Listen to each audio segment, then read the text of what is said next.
This is a Headgum podcast. Hey, buddy, cold mornings, holiday plans. This is when I need my wardrobe to just work. That's why I'm all about Quince. They make it easy to look sharp, feel good, and find gifts that last. From Mongolian cashmere sweaters to Italian wool coats, Quince pieces are crafted from premium materials and built to hold up without the luxury markup. Quince makes the essentials every guy needs. Mongolian cashmere sweaters for $50, Italian wool coats that look and feel designer, and denim and chinos that fit just right. Their outerwear lineup is no joke. Down jackets, wool top coats, and leather styles that are built to last. Each piece is made from premium materials by trusted factories that meet rigorous standards for craftsmanship and ethical production. By cutting out middlemen and traditional markups, Quince delivers the same quality as luxury brands at a fraction of the price. It's everything you actually want to wear, built to hold up season after season. You know, I speaking of Mongolian cashmere, I got myself a Mongolian cashmere ribbed beanie from Quince. I also got a knit overshirt. That really just ties any sort of wardrobe together. Both great pieces, both high quality, both fashionable, both fitting my aesthetic. And hey, I think it might be a good fit for you as well. Get your wardrobe sorted and your gift list handled with Quince. Don't wait. Go to quince.com/doughboys for free shipping on your order and 365-day returns. Now available in Canada too, eh? That's QUINCE.com/doughboys. Free shipping and 365-day returns. Quince.com/doughboys. I am not a great man, but sometimes I think the impersonal and objective quality of my talent and the sacrifices of it in pieces to preserve its essential value has some sort of epic grandeur. This is from a 1939 letter sent to his daughter by the writer F. Scott Fitzgerald. Best known as the author of The Great Gatsby, Fitzgerald was a miserable alcoholic who alternated stuporous binge drinking with white-knuckling self-imposed sobriety with disastrous results. In 1940, Fitzgerald collapsed in the company of his live-in mistress Sheila Graham, who summoned the owner of their apartment building to assist. The building manager failed in his attempt to resuscitate F. Scott and declared, quote, "I'm afraid he's dead." Fitzgerald was just 44 years old, felled by a heart attack almost certainly induced by decades of heavy drinking. And the landlord who proclaimed the great American novelist's death was Harry Culver, founder of his eponymous town of Culver City. Located on the west side of Los Angeles and fully encircled by the borders of its big brother city, the so-called Heart of Screenland, due to its historic studio lots, was cleaved into independence in 1917. But Culver the man had an agenda of overt racism, separating from LA proper out of self-segregation. Culver City became a sundown town where property was only sold to Caucasians and was advertised with the slogan, quote, "See this model little white city." It was Culver's text that was the subtext of many American suburbs in the mid-20th century. And the suburban Culver City was the territory chosen for a new steakhouse concept in 1958 after both Fitzgerald and Culver had passed. The eatery grew across the American West, powered by the value of its signature salad bar, representing a shift in American indulgence from the orgiastic era of the Roaring Twenties that informed Fitzgerald's hedonistic, self-destructive life to the post-war capitalist caloric excess of all-you-can-eat buffets. Today, Culver City is a pluralistic community that would have infuriated its namesake. And the Culver-founded steakery, while having contracted from its late 20th century dominance, still exists as a sit-down chain that itself services a diverse working-class demographic. As for its name, it's birthed from a useful cliché that, while less poetic than Fitzgerald's style, gets its point across plainly. You sell the sizzle, not the steak. This week on Doughboys, we return to Sizzler.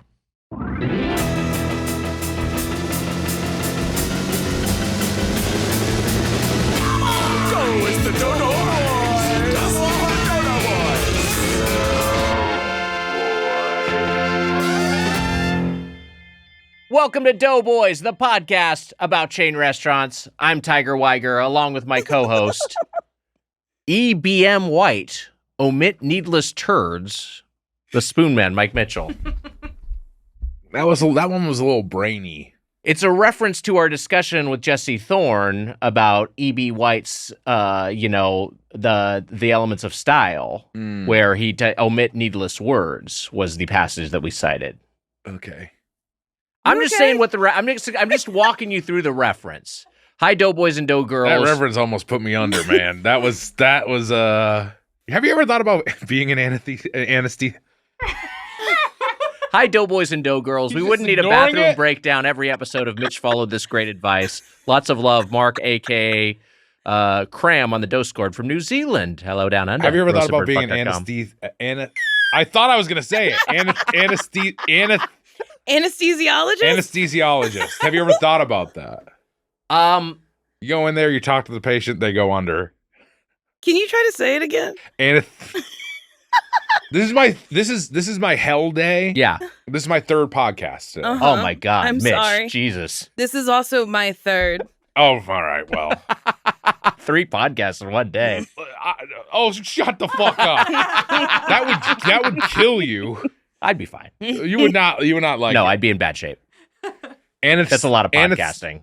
And this is last. Anesthesiologist. Anesthesiologist. I think you're seeing it, the TH, but you don't have to say the TH. Anesthesia. Anesthesiologist. Anesthesiologist. Yeah. For whatever reason, it didn't sound right. Anyway, but you yes. did say it right. Yes, I have thought about doing that, Mitch. Hmm. Roastedbirdfuck.com. Home and home for you today. You did our guest podcast, and you're doing our podcast. And the third. Guess A you're doing our mystery podcast. third. A mystery third, okay. Oh. Picked up my dry cleaning, got some stuff done. It was good. Hit What- Duncan. Do you dry clean? I dry clean my suit. Oh. Bring that suit home? No. Okay. What are you doing with that suit? I just did, and then I sent it to the dry. It's the suit I wore to the Napa Boys premiere. Okay. And I'd been sitting in a pile. I was like, I got to take this thing to the dry cleaners. I brought it in last week, and they're like, we need a week for it to be dry cleaned. I was like, a week? And then it was like, Was it that funky? It wasn't that. No, it wasn't that fun. There was nothing wrong. It just wasn't Did you that shit bad. in it? I did not shit in the suit. Did you bust in it? I busted in it once. Okay. Well, It was a good movie. So it was it didn't seem like it needed that long, but it was like a week, and I was like, okay, this is the day that I'm like recording a bunch of things, and then going back, I mean, not to date this episode, but going back for the great gobble event that we all go to every year. yes. Many gobbles to all of you who Many celebrate. gobbles to those who Great celebrate. Gobble event. The great We gobbles. all love the great gobble event. Gets gobblier every year.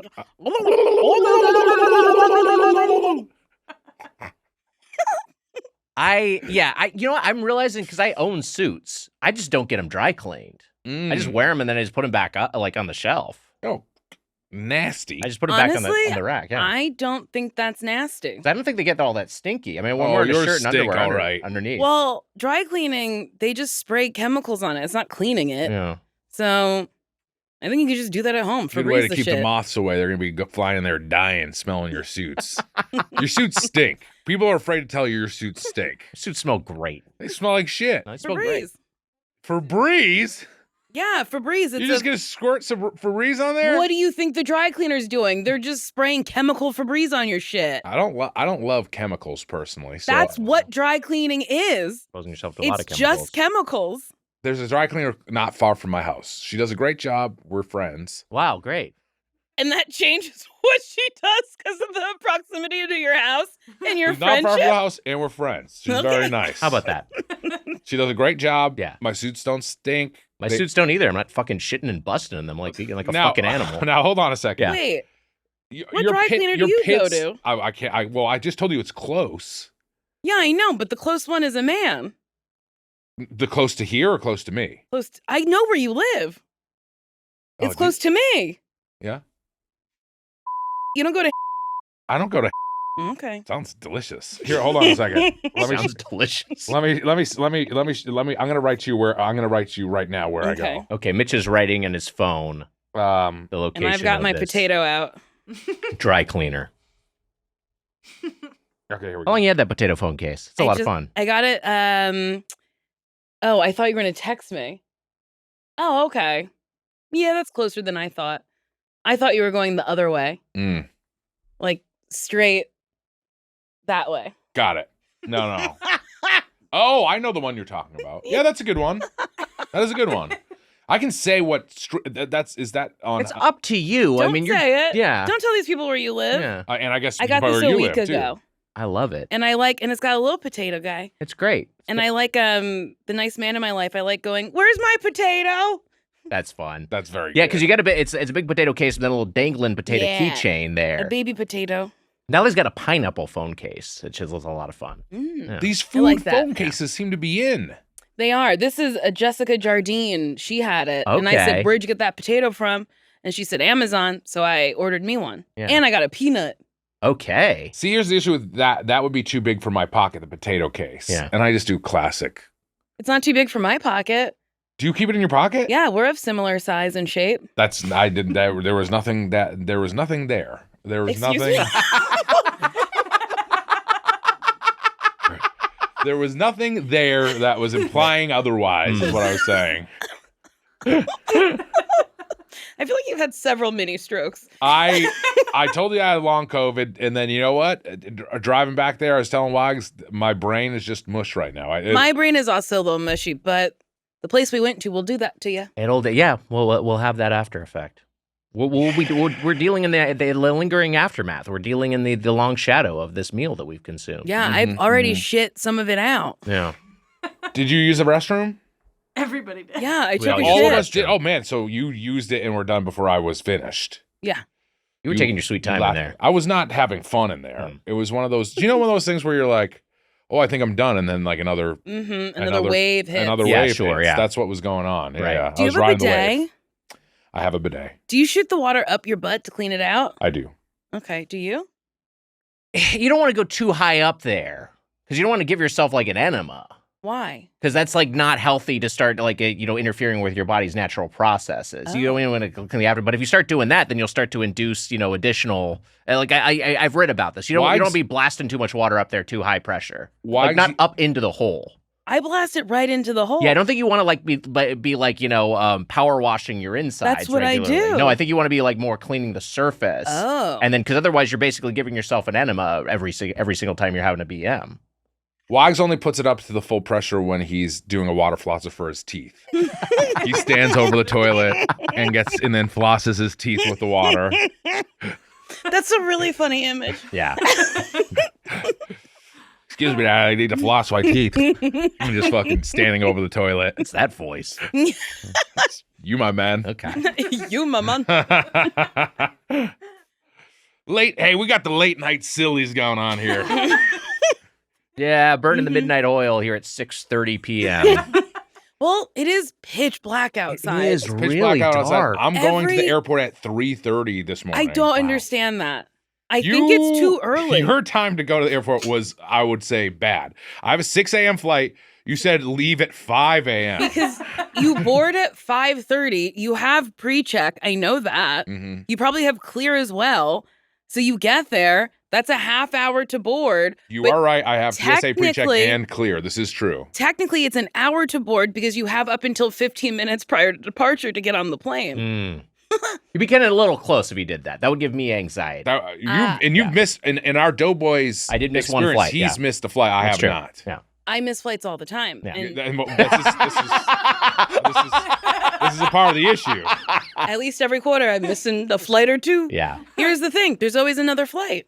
That's a good point. I just hopped on another flight a couple hours later. It was fine. Yeah. That would be a nightmare if I was at the airport and then This is a whole thing we've talked about before because this all goes back to shitting, which is that you're timing your BMs to correspond with a flight. You get on the early flight so that you don't have to worry about taking a BM in advance or on the plane. Yeah, I Oh. don't like to eat the day this got us into a big fight. Yeah. It got us into a big fucking fight. It's fine. No, it wasn't even a big deal. I just like I was. No, it wasn't? No, it wasn't. We're so close to the end of the year. Yeah, but you gotta drop the I plane. was We looking gotta, up Wait. bits in my phone. you gotta drop the plane. We gotta get our guest in here. What was the fight? So here's the thing. Can I tell you one of the bits in my phone? Yeah. What do we think about when a woman calls her private parts flour? That's a bit. My What do we flower. think about it? Like when someone says, I I guess- gave them my flower? Yes. I always thought that meant virginity. Yeah. Is it always virginity? I think so. I've heard it in that context, but I think what you mean, maybe you're thinking like a Georgia O'Keeffe sense, like it's Yeah. like a Well, flowery like, sort of she's- How organ. is I this know- a bit? It's not. And That's not That's a what I question. want to know. It's not a bit as more of it is a conversation starter. Oh, okay, got it. A half idea. Okay. Because I think someone calling it a flower. I guess I don't like any genital nicknames personally. Not even a mushroom stump. I mean, that's pretty pretty good. good. Sticking with plant life. My mushroom stump. I mean, I don't know what. I'm trying to think of a scenario where I'd be saying it, and it was immediately dirty and angry for whatever reason. But Let's see. Should I go on to the next bit? Let's see what else is. Yeah, fine. Emma, can you see how ashy my legs are No. from? Okay, they're very ashy. I don't. Fine from here. I I would have thought never you said looked great. ashy. No offense, I think it's because you're white. Oh, it I could think- be, yeah, sure. Yeah, I don't think you know Ash. Can I be honest with you? Mm? There's no other bits written down. Okay. Any other questions? Yeah, do you have another question? Thought starters. There's a thing. There was one note that just says endocrinologist, which I think means I should go visit one. What is this? What is an endocrinologist? Inside person? Oh, interesting. I think. Okay. Right? That's your inside doctor? Endo sounds like inside. He's Yeah. giggling. I'm laughing. I can't even repeat. Look, the flower thing went over great already, but Why are you doing this? I'm just trying to get conversation We going. couldn't play your drop We're and at get the our end of guest the- in. we're at the Play your- end of play the your drop year. and get the guest All in right, here. We can Emma, start the hit conversation. him with the drop. I know everyone's gonna be mad. I was looking at my fucking phone. He looks at his iPad all the time, and a lot of the times have show he's looking notes. at comic books. What? He's looking at the dirty comic books. I would never look at a hentai. You're looking at the head. I would never look at a hentai on my iPad while we were doing a record. He's quitting all of the end. He 100% is. Well, you guys get mad at him. He's watching. secretly keeping his iPad there. I look at my phone for my notes to bring up interesting stuff like how women calling their vagina a flower is But disgusting. I said, what were you fighting about? In reference to, I think, to planes. And then you said, I was trying to change the subject because it was a Oh. fight.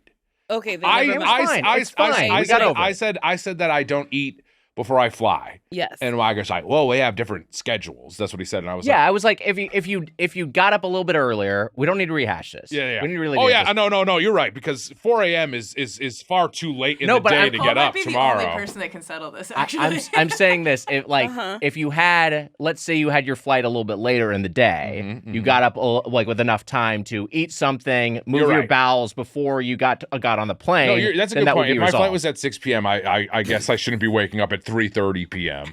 Well, no, but this is the thing of Well, like you're being an extremist you're being, now. yeah, you're really like pushing it.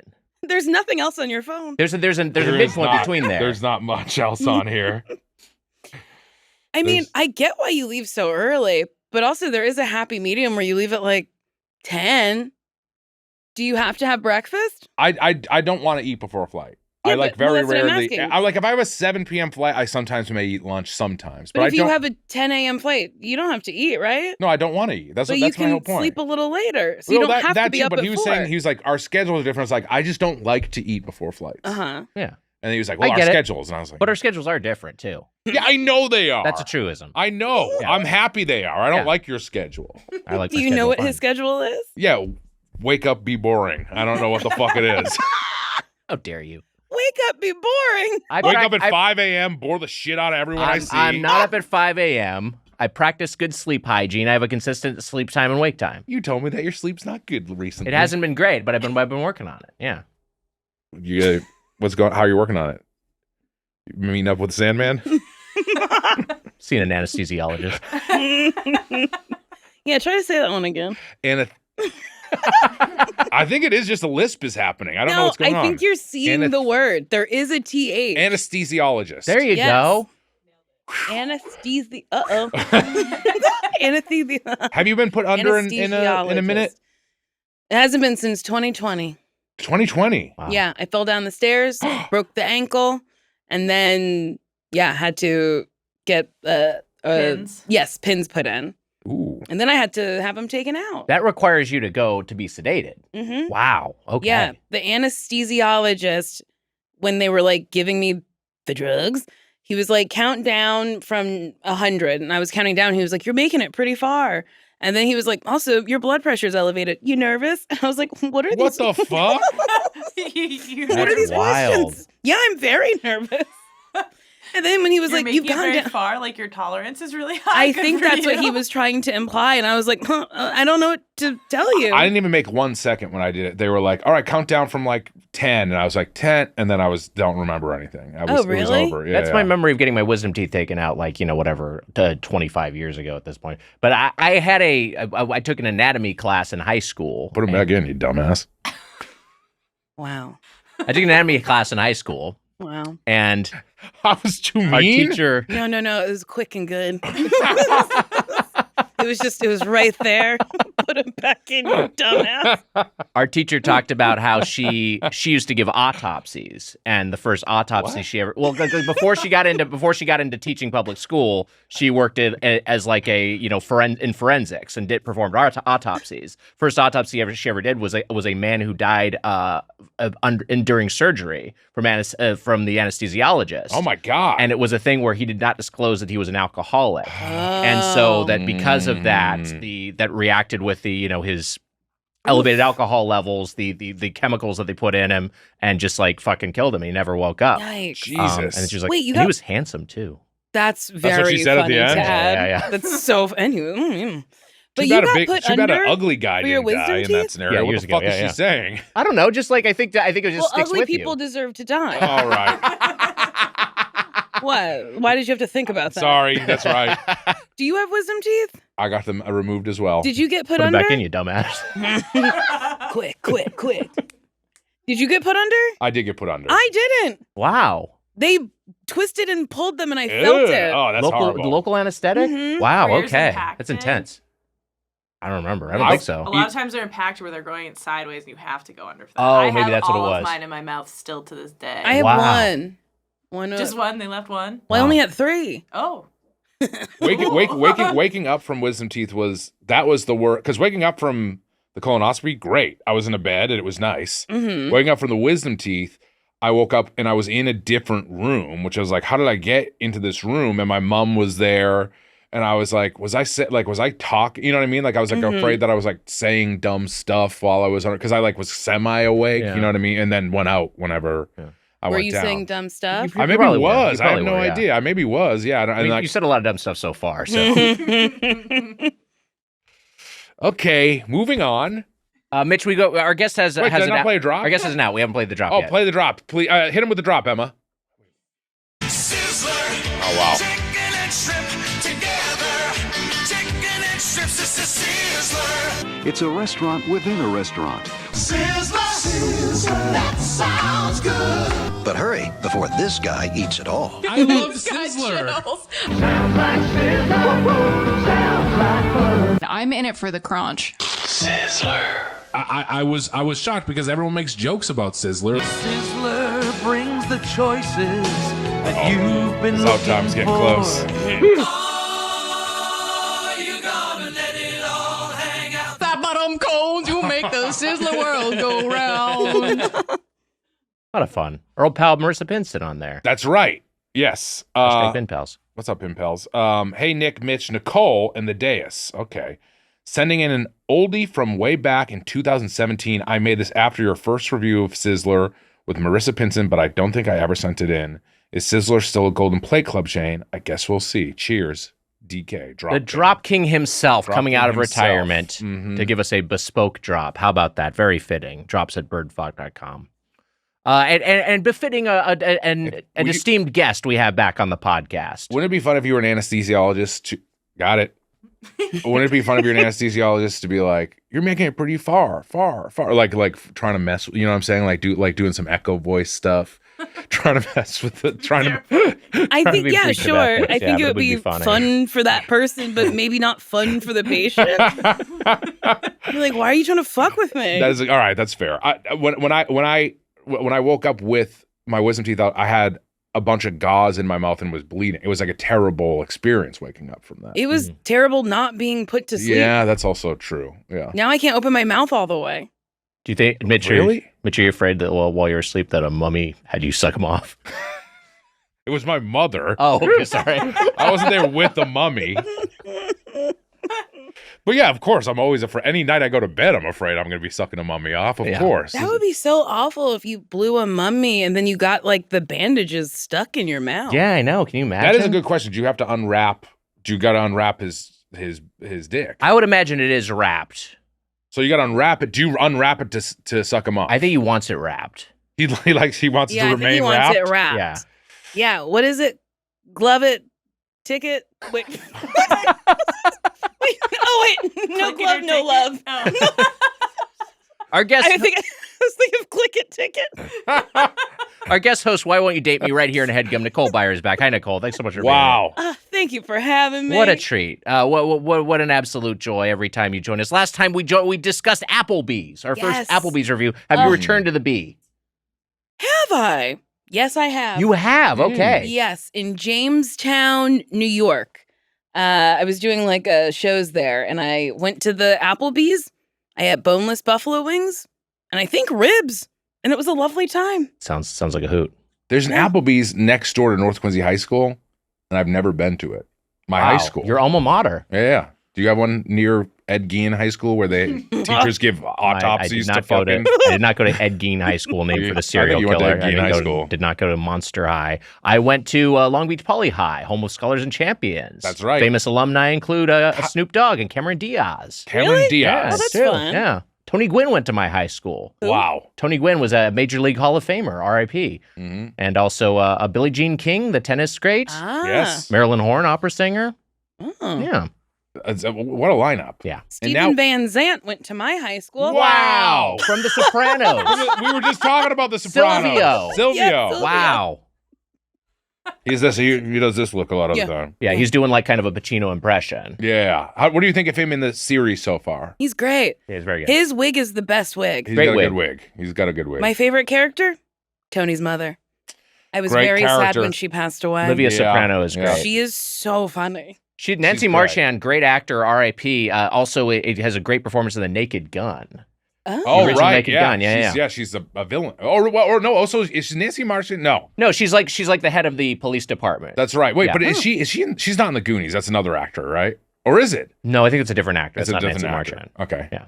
Yeah. She's great. She's great in Really Sopranos. And then also, Love her. passed away, and Yeah. they had to use a CGI version of her. Yes, Yeah. and it was very strange. It was very jarring. It really is a little jarring. It's not for what they had to do. Yeah, it's like, not okay. crazy, but it was just they had recycled, I think, old things that she had said already. It's stuff that was already on the show, so it's a little bit like I just like who am I to note The Sopranos? But I feel like they could have just not had that scene, and she could have just passed away off camera. Sounds like but they're trying to note them. I'm just trying to note The Sopranos. So who am I? Who am I to note The Sopranos? The Deus and I have a CGI Wagger ready to go for whenever you kick the bucket. How do you know this isn't CGI Wagger? Yeah, no one knows. Because we're going to keep it going. We're keeping it running.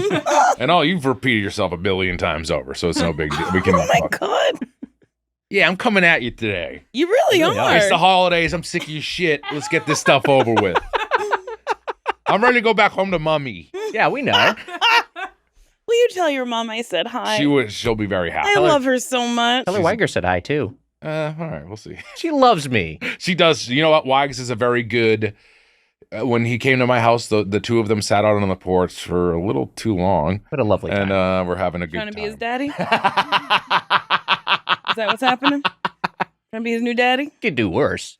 I mean, you If could. you're my dad, you do have to punish me by spanking me. Spilling milk left and right. I guess that doesn't deserve a You're spanking. spilling No. milk to try to get her spanked. Bad boy. Here's my question for you to call that's food related and pertains to what we had today, because I've known you in the past as a bit of a soup skeptic.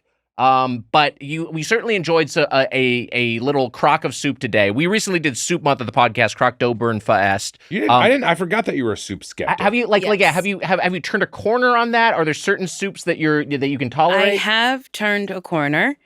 I was on a KLM flight from Amsterdam to South Africa, and they gave me it was like a curry soup, and it was so good. Wow. What was okay. the airline you say? KLM. Okay. Oh, KLM. Okay. And I really liked it. And then when I was in Africa, I had more soup, and I said, maybe there's something about soup. Maybe people are right about soup. And then I've been like kind of a soup head ever since. Yeah. I got to say, tonight, one of the first things you mentioned was a soup. Yeah, I got excited. I said, ooh, a broccoli cheddar soup. That's right. Yeah. Yeah. Which is very decadent. It really is. But it was nice. It's quite a bit. It is. I think all of us have a case of the rumblies right now, I guess. For you could say. sure. To Yeah. varying Yes, I've already shit. Yeah, same here. Yes, yeah. And it was not, immediately, and also very quickly after we all arrived here. Yeah. You know who else shit? Whichever fucking animal was using the Sizzler stall before me.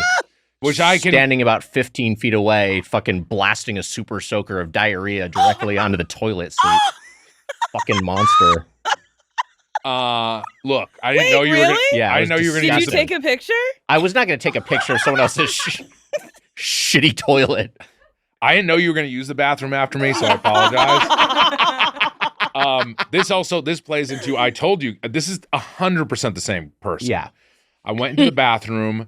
There was a very loudly someone was watching live TV on their phone or a video of a Spanish language sitcom, and it was very much noises and the studio audience laughing. So it was like boing, and then like, and I was like, what is this show? I was fascinated by that, but in between, like it would be like boing, spring, and then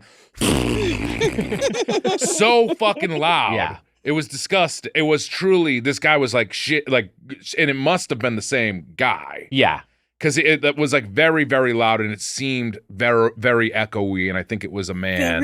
You think it was a man? I mean, it was definitely, I think it was the men's room. It was the men's room, but who knows? I have no idea who was in there, but it was 100%. It was a disgusting experience. And I'm like, in the time that we ate and you went back in there, I doubt anyone else. No, I mean, like whoever was in there beforehand was like definitely hovering over the seat. Felt like possibly like at a 90-degree angle. I was in there laughing. In there. I was hearing a weird sitcom, Yeah. and then like there was occasionally dialogue in a studio laugh track that was like happening constantly, and then diarrhea, explosive noises in between. I don't understand. Like I get hovering. But I feel like if you have to shit, you should just sit. Just sit, yeah. Just take the L and sit. Especially if you're watching something. Like, you're Right? going to be there long enough to, like, put your show on. Yeah. Sit down. But also, yes, it is unhinged to watch television in a public bathroom. That's weird. Well, as you're shooting shit all over the toilet. I mean, maybe there were a lot of people in there laughing with him, and maybe it wasn't a video. Who knows? I don't know what it was, but it was very strange. And I was laughing, and there was another guy there who was also laughing as I was walking out. So like we knew it was a weird, funny thing. I should have gone to the women's room. I maybe missed out on something diabolical in there. I would argue it made my meal worse, I guess, after I went in there. It's tight quarters. It's not great in there. We'll get to that. We'll get into all that. But let's wait, we're gonna get back to it? Okay, we will get back to that. We've covered it now. We'll talk about this week's I would restaurant. like to really get into it. What color was the shit? Was it light or dark? Great question. We talking yellow, brown, or dark? You know, like it was like a tan brown. Ooh, that's okay. tough. Yeah. I don't know why that's tough for me. Dark is like, okay. But tan? Yeah, it was a little upsetting. It was Really very sorry. specific. That's all right. What are you gonna do? And you just decided to not use the restroom, right? Yeah, I just was like, I'll just go back at Headgum. I'll just use the Headgum Echo toilet. So you were gonna go number 2 in that bathroom. Yeah, what did you think I was gonna do? I've guess shit it in makes a sense. Sizzler. For it? Yeah. So in my car, you were holding it in, maybe. Yeah, but it was fine. It I wasn't didn't notice. urgent. I was You taking my didn't sweet time. notice? I didn't notice. I was taking my sweet time. What is he going to be like? I mean, that is very much what I do. There's not every shit for me is like an emergency. Like there's times where it's like I have to shit. I but don't know that life. Yeah. I don't. Unfortunately, I don't know that life. I kind of don't know that life. It is either. always an emergency. Wow, okay. And it's like, I got like 10 minutes before like disaster. Yeah, I know I had a little bit of a window. You know, That's there are always times when it nice. is like, holy shit, I'm gonna shit my pants if I don't get in. What do you do in those scenarios? I remember like driving with Armin and Bugmain and Jack to like go pitch something, and I was like, oh my god, my stomach, and I had to be like, don't talk to me. I was like, you can't talk. Like that's like what I had. It was just like me concentrating on not going to the bathroom. That's what I had And then to I had do. to run into a meeting, and everyone was like, hi, and hugging me. I was like, excuse me, and then I went into the bathroom and like it destroyed it. Which is so embarrassing to like they knew exactly what was Do happening. you carry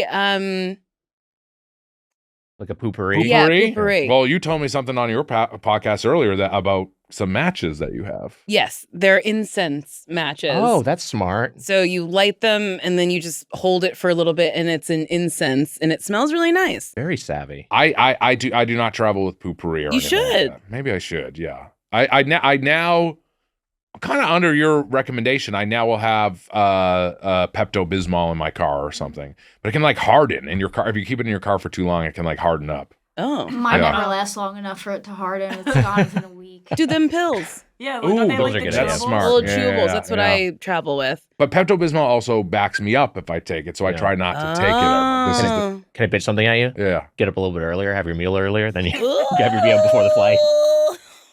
I can't wait to text you at 5 a.m. when you are going to be awake and I'm going to the airport. Thanksgiving. Are you going to wake up at 5 a.m. on Thanksgiving morning? I don't wake up at 5 a.m. I do some days, but I don't. But I mostly my wake time is between 6 and 7. Can I ask? Yeah. What are you doing? 6, 7. Oh, that's good. That's good, Mitch. Yeah, you're hip. 6, 7. You know what the Very teens good. are doing? Yeah. There was a Sigma 6, 7. Wendy's there's a very desperate Wendy's thing where they're doing like a 6, 7 Frosty. Did you see this? It's tough. I mean, but nothing's as sweaty as what Steak and Shake has been doing, which we'll get into at a certain point. Wait, I need to know, what Please. are you doing at 6, 7 a.m.? Like, what are you doing? Mitch, no. I just try to. I historically have a lot of problems sleeping, and I have no reason to be up late. I got nothing going on, so I'm just like I like maintaining a regimented sleep cycle, and it also gives me time. I got a job right now, so I can got time to go to the gym before I go into work or whatever. So I think just maintaining some regularity, and then having my own sleep cycle kind of line up with the when the sun rises and when it gets dark out. How often do you watch that sun come up? Do you watch it come up often? Well, sometimes, yeah. Not every day. How often do you watch that sun come up? The way you said that was insane. I'm interested. How often do you watch that sun come up? Not every day. Usually I'm waking up early if I'm seeing the sun actually rise. Usually I'm up and the sun is already out or in the process of rising. Do you know what I think is a beautiful Dracula moment What's or that? vampire moment, I guess, is when they're like, let's watch the sun. They know they're going to die and they're like, let's watch the sun. Oh, yeah, rise. 'Cause sure. they never get to see it. Yeah. I think it's a very sweet moment. There's a version of that interview with a vampire where they watch there is like a grim version of that where it does lead to some characters dying, but there's another one where Brad Pitt's character just gets to watch a sunrise in a movie because he's like, oh yeah, like I've lived long enough where now movies exist and now I can see what this actually looks That's wild. That's gonna What be a wild movie are ride. you talking about? Where I think I was just thinking about Interview with a Vampire where they watch it, but there is a few of them. I think there's a few of them where they get to watch the sunrise. It happens in I think Thirst, the Bong Joon-ho movie. Ooh, okay. I've never seen it. It's a good I've Dracula never seen movie. Thirst either. Oh, Mitch, you'd love that movie. That's a great movie. I like Bong. I'm a big fan of Bong. What's another Bong? I said Bong Joon-ho. I meant Joint. Park Chan-wook. Oh, well, Got him I could confused. tell you more Bong Joon-ho movies. Wags, can you say a few Park Chan-wook movies? Park Chan-wook, he made Old Boy. Oh, great movie. He made Sympathy for Mr. Vengeance, Lady Vengeance. He made Old Boy's great. Have you I seen Old haven't Boy? seen it, but it's on a list of movies that I'm trying to get through. The Handmaiden, one of the best movies of this century. He made what was his most recent movie? I think his new movie's called No Other Choice, and then the one he made before, The Decision to Leave. So he's been really good at movies. Yeah. Bong Joon-ho did the Robert Pattinson Mickey 17. Yes, Mickey yes. 17 one, yeah. I didn't and see he that did one. Parasite. Did you ever see Oh, Parasite? I loved Parasite. Great movie. That was a nice time. Yeah. What are your holiday dishes that you are anticipating? It could be for the Gobbler Day. It could be for a Christmas. It could be for any sort of like thing around this season. Ribs. Ribs, okay. I get Christmas ribs. What specific like is there anything specific to the You ribs said this preparation? earlier today. You heard this earlier today too. It's true. I'm that excited about my Christmas The Christmas ribs. ribs are great. Yeah, that nice man in my life, his sister makes me ribs for Christmas. Wow, how about that? And it's really nice. That's I love awesome. ribs, and nobody ever really makes me ribs. And I asked for it last year, and she made them. And I said, "This year, do I get Christmas ribs?" And she said, "Yes." Are we talking baby back ribs? Are we talking is there like a dry rub? Are we talking about some sort of like a There's a dry sauce? rub. Okay. It's like they look like Bloodsoes. Okay, ribs. yeah. And they're like pretty meaty. And yeah. there's like a dry rub. And I think we added sauce. I don't think they were sauced. Got it. Which I like. Yeah. Because then you can regulate how much sauce gets on them. I agree. Yes, I think that's fun. And Sounds mac great. and cheese for Gobble Gobble Day. My uncle makes very good mac and cheese. We had There a you big go. discussion about this about mac and cheese being we were talking about traditional Thanksgiving size, and I said that mac and cheese is not as traditional. I think Yes, because you're white. Yeah, yes. I mean, I think that is the reason why, honestly. But I think, but I was like, to me, the big ones are stuffing, mashed potatoes, and kind of those are kind of the two 100% on the table sort of thing in my mind. But I But like. that's wild that you don't have more standards.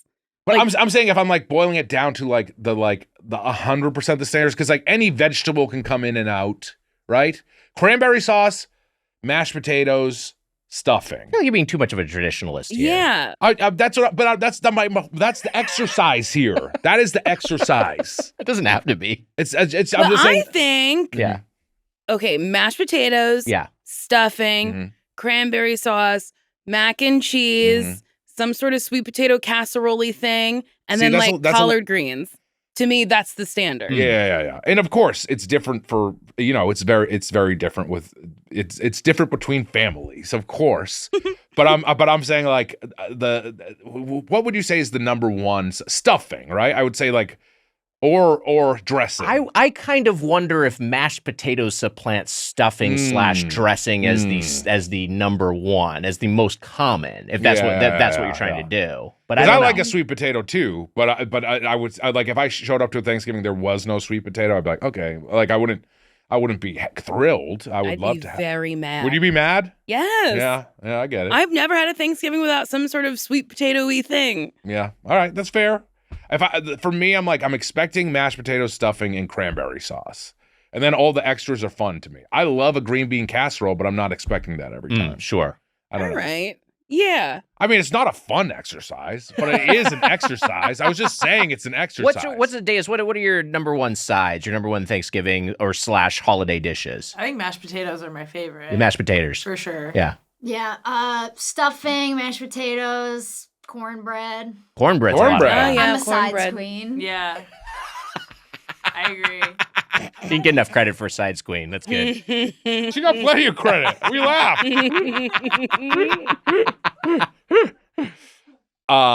You know what? And no dirty jokes here. Yeah. You know what I like at Christmas? Come.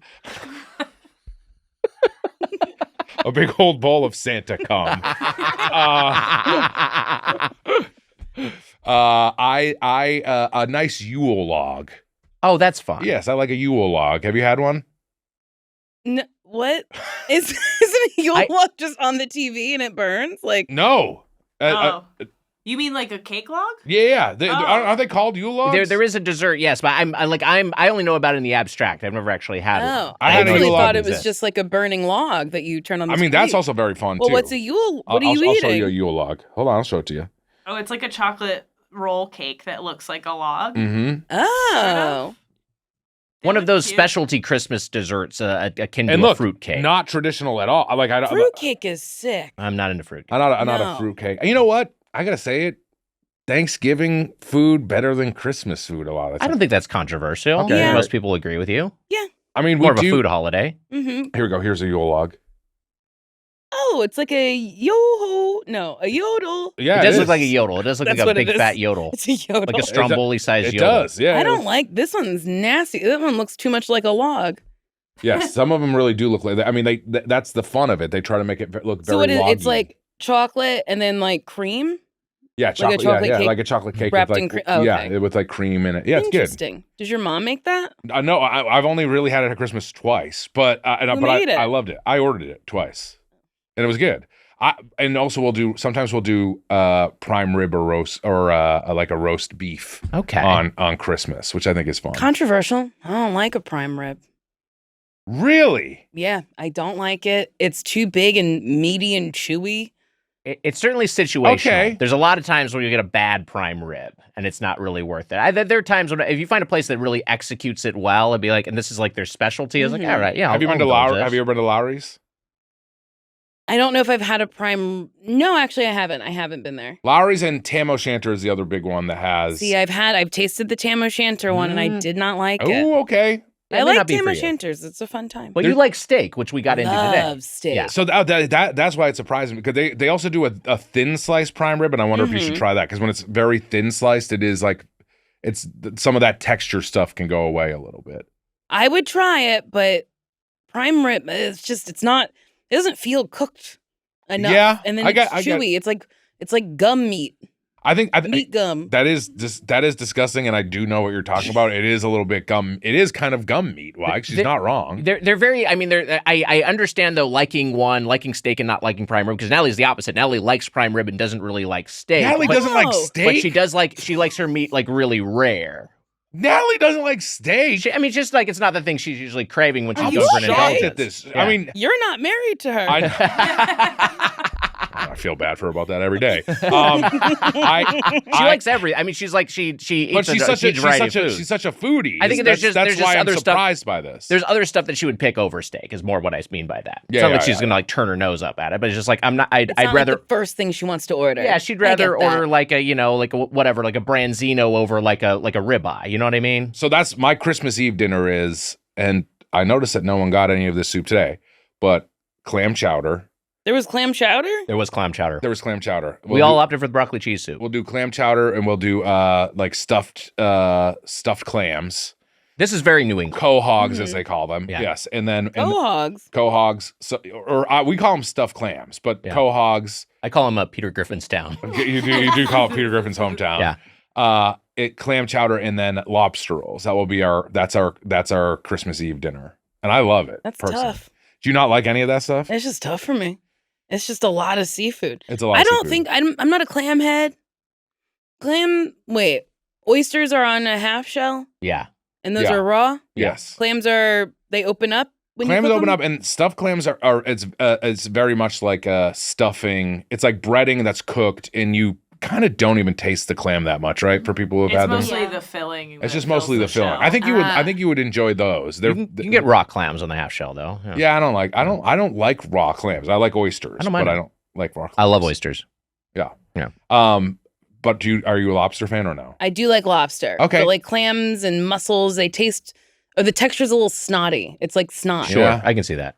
Clam chowder. Do you like clam chowder or no? No, the color of it upsets me. What it's like Santa cum. It's like Santa cum. Yeah. Yeah, a big bowl of Santa cum. I don't. Yeah, I get it. Chunky cum. I don't want it. This is a salad bar restaurant. I feel like a lot of people who go to the Sizzler, they're there for the salad bar. It's the value play. There's a lot of items on the salad bar that you could turn into your entree if you so deigned. Was there a salad bar? I know we've talked about I have something I think is kind of a great pitch. Okay. Salad bar with a salad bar tender. Like a guy who's like helping you make your salad. I mean, he's like washing cups. Omelet tape. Oh, like a guy who's like behind the salad bar. You know what I'm saying? You're pitching sweet green. That's what you're pitching. Did I just pitch sweet green? Yeah, you just pitched. Pitch like a chopped or. But also like you can sit at the bar. You know what I'm saying? Salad bar. You can sit at the bar. And the guy's like, what are you having? Ranch. Yeah. Keep them coming. Ranch. Just shot glasses filled with ranch. Ugh. A salad bartender seems fun to me in some way. It is fun, but it is just a sweet green. It is a sweet green. I guess it's a sweet green. Yeah. Well, no, it's not a sweet green. Thank if you. you don't have the things out in front of you, if you have to turn around to do it. Yeah, you can. That's true. Yeah. I mean, look. It's a sweat green. It's a sweet green. Whatever. There goes my idea. Was there I'm gonna still put it in my notes.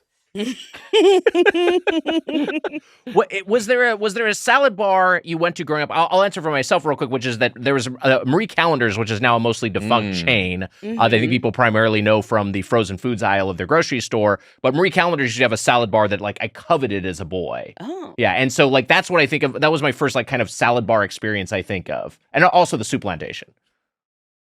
Unfortunate name for a restaurant. Yeah. We have discussed this very much. Truly wild that they said no notes. Do you want to hear the worst part about it? Wags, hit her with when they finally closed. 2021. That's wild. That's wild. I remember moving here, and someone was like, "Do you want to go to Soup Plantation?" I was like, "No." Yeah. No, No, I'll never. No, I don't want to go there. Called sweet it's tomatoes. sweet tomatoes in some regions, areas. yes. Sweet tomatoes. Yeah. So whoever's in the naming department fucking needs to be fired. Sweet tomatoes? Well, they shuttered. I think is there one left or something? I forget what there is. There's one left that I think it's officially branded store, and then there's another one that's like a renegade where it was like a former franchise owner. It's in like Rancho Cucamonga, California, who's still running it with the old menu. It seems very. It sounds like it aligns with the South in many ways. It's a renegade soup plantation. That's right. That's You'll still never close all plantation. Like, oh, man. Okay. But was there a salad bar you Yes. went to growing up? Sizzler. It was Sizzler. Wow. And Pizza Hut. Oh, love the Pizza Hut Nicole, salad you bar. mentioned my salad bar. My salad bar was the Pizza Hut salad bar. Did you at your Pizza Hut salad bar, did you guys have like a blueberry cobbler pizza dessert? There was dessert pizza. I do remember dessert, Yes, yeah. I just remember this blueberry like cobblery pizza dessert that was so good, but I can't like wrap my mind around how they made it. Yeah. I guess I could Google. Look, but- I'll say this, as the young kids will say, 90s. I mean, besides 6-7, 90s Pizza Hut buffet was hitting, Wags. That it was hitting back then. Yes. How deeply upsetting to watch you say slang. It was hitting. In the 90s, Pizza Hut was hitting. And we used to go there for I was on the North Quincy high school football team, and we would sometimes go there for like pasta night. And then So you're going out of your way not to go to the Applebee's. The Applebee's was Wags. The Applebee's was put up later. Actually, I don't even know if I was in school when it was put up. All right. But we would go to the Pizza Hut, and then Well, also Pizza Hut rewarded you for reading. I That's don't think true. there's like a restaurant like that now for kids, No. which is kind of sad. I haven't read a book since this. If I haven't gotten a pizza for, I haven't read a book. At UCB, Besser told me that if I read Truth and Comedy, he'd get me a Pizza Hut pizza. So I did it. So that's the last Truth and Is that Comedy. true? Truth and No, it's not true, you fucking asshole. But it sounded Sounds like very it could true. be true. Sounds really plausible. Yeah, there That was Besser was like, please Lance, if you read read Truth one and Comedy. I'll Read give you Turner a Halpern's pizza. Truth and Comedy. it wasn't outlandish enough to feel like a joke. I was read like, Truth and Comedy because for the love of the game, for crying out Yes. loud. You wanted to know about Sharna Halpern, how she knew Chris Farley. Yes. Because a lot of anecdotes about that. drag her. Maybe we turn the air down again. When you say down, you mean colder. Yes. What does that mean to you? It means colder. Sorry. What do you hear it make it colder, Emma? That's what I assume. Mitch has never asked me to make it warmer in here. So. Got I've never wanted to be warm. I mean, I always say turn the air up to like More air more out of air the vents. conditioning. Yeah. did it, or I turned it down to 6. It's at 66 right now. Do you I want turned it down lower? to. Oh my god. I turned it down to 6.7, 6.7. and it's at 6.6 now. Now it's at 62. Mm. The fan was not on. That's the problem. It's on now. What the fuck is going on here at Headgum? Sorry. Who knows? In the summer, what do you set your thermostat to? All right, this is a great question. And then Weiger, I'd like to know. No dirty jokes, just like Yule log. 69 degrees is usually what I keep it at. Interesting. Is that too cold? No, I thought you'd go colder. I mean, like, if- sometimes set it to 60. Wow. Here- Like in the That is dead an of summer, I like icebox. being like, brr. Wow. That's for the vent is like shooting right at me when I'm in bed. So even sometimes 69 can be too cold. Sometimes in like 100 degrees, it's 68, 67 or something like that. But never lower than. Oh my god. Jesus Christ. Do you turn your heat on in the winter? You know what? I turned it on just for the first time. I turned it on just the other day for the first time. I turned it on Wally and Irma I could sense were very cold. So and it was like this little cold spell we had. Yeah.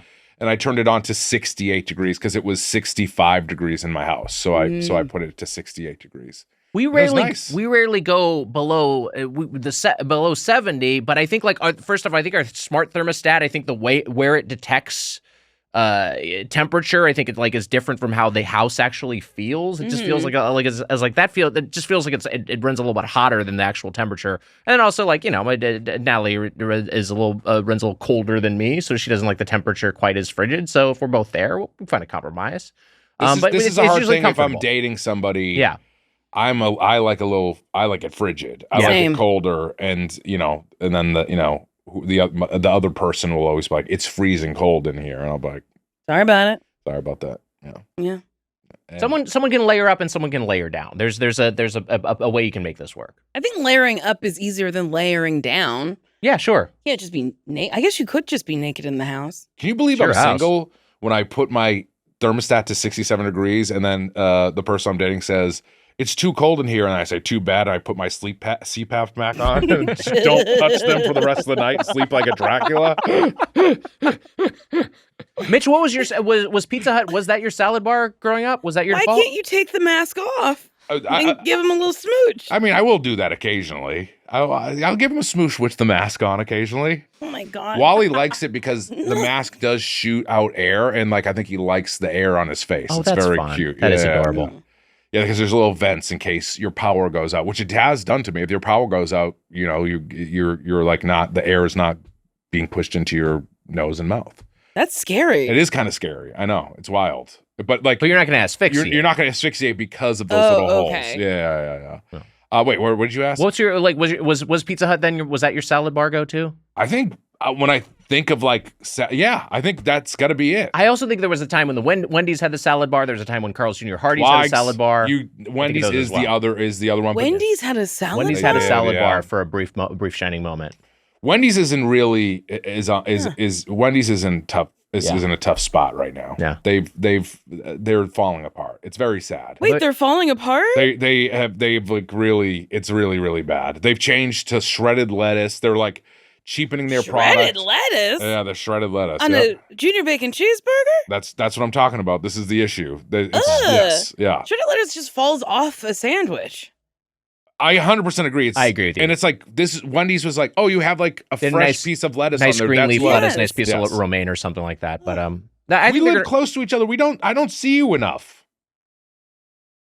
That's right. Where did this come from? I'm pissed off. Are you mad you've never run into her at the Wendy's? Like what? Why you're talking about our dry cleaners and all this stuff we share in the neighborhood? I don't see you enough. Where's this coming from? From friendship. You're way too fired up right now. We were on an Screaming at improv me. That's a team two-way together. street, Mitch. We were on an improv team together. You could text me. Yeah, you could make an effort to initiate this Harumph, relationship I more.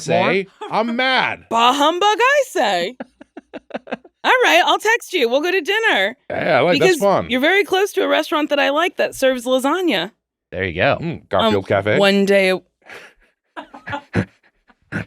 want to be friends or not? I'm gonna fucking be friends on Garfield Cafe. I know what you're talking about. Can I write it down? Mm-hmm. Hey, buddy, how are you preparing for the colder season? Spending more time indoors? Maybe in bed? Maybe just getting cozy? Maybe relaxing with a hot beverage?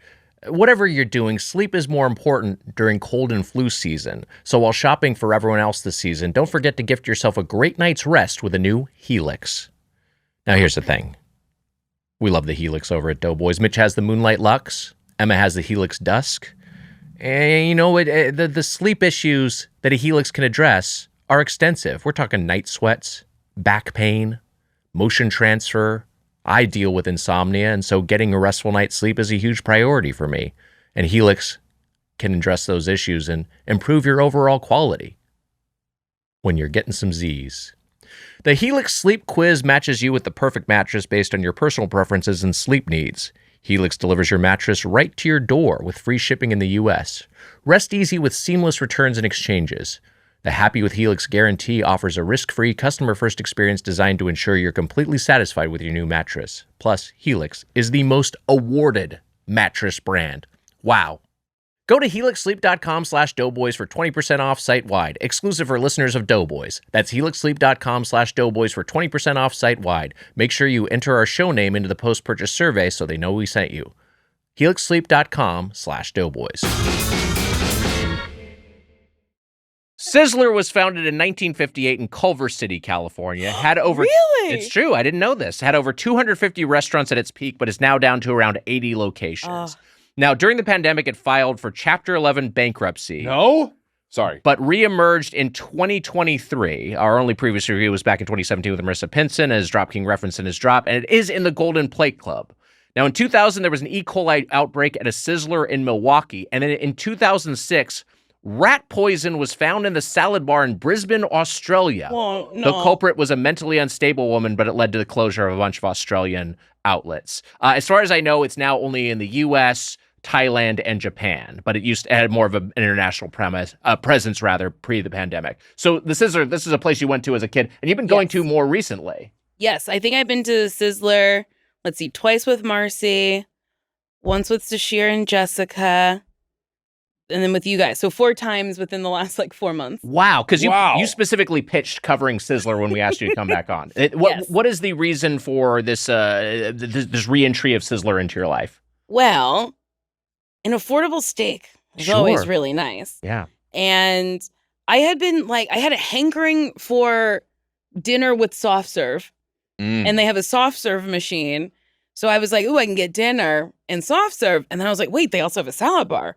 I can get so many different things because I like having a lot of different things.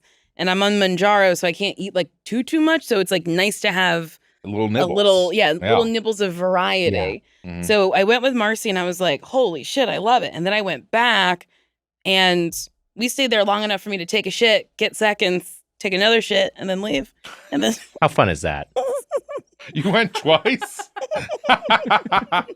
That's great. I took 2 shits. I was wearing a cute little dress with fruit on it. I was wearing my little cowboy boots, and I was like, oh no.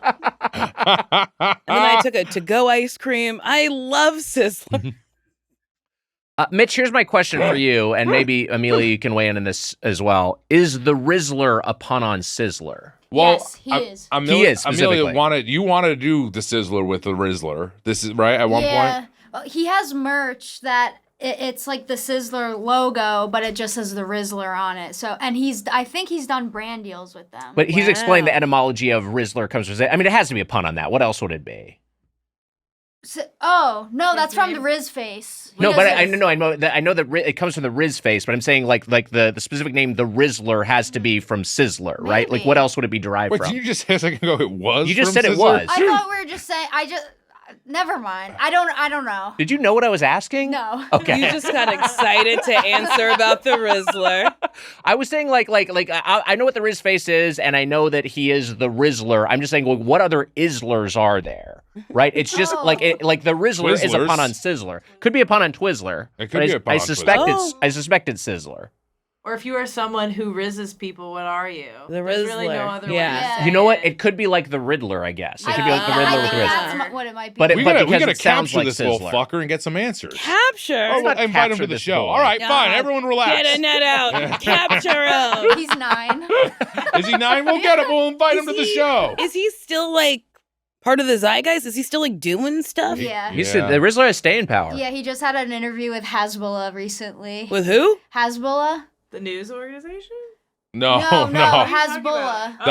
He's a little person that is is he Russian? Russian, I think. Yeah. And he's insane kind of too. Yeah. This is a social media figure. I think that some people might have thought you were saying Hezbollah. That's what I thought. Which is the organization, no, I might be pronouncing his name wrong. Yeah. Did he try to fight the Rizzler? Doesn't he They fight. They fought? They have a little boxing spur. Wow. That's the thing I know about him. He's always trying to fight people. Funny that the Rizzler, we know the Rizzler because of the Costco boys, right? Yes. Yeah. And nobody seems to care about the Costco guys anymore. It's all about the Rizzler. The Rizzler really took off. But is the Rizzler related to the Costco boys or No, he's just a guy. He's just another kid that they know. They met through TikTok. He's just a guy. So my thing about capturing not that crazy. My thing about capturing Rizzler not that crazy. It's kind of what the Costco guys did do. Yeah, they captured him. They captured him and then they threw him on. Yeah, where are the Rizzler's parents? I don't know. We don't know. One of them's he goes by Uncle Savasta. He's his dad. The dad came up with the Rizzler, right? The dad named it the Riz face. I guess you know too much about I know the a lore. lot about It is kind of wild how much you know. Yeah, I know everything. Do you know about the Costco guys too, or just the she knows Rizzler? about Yeah, it's the Bafumos.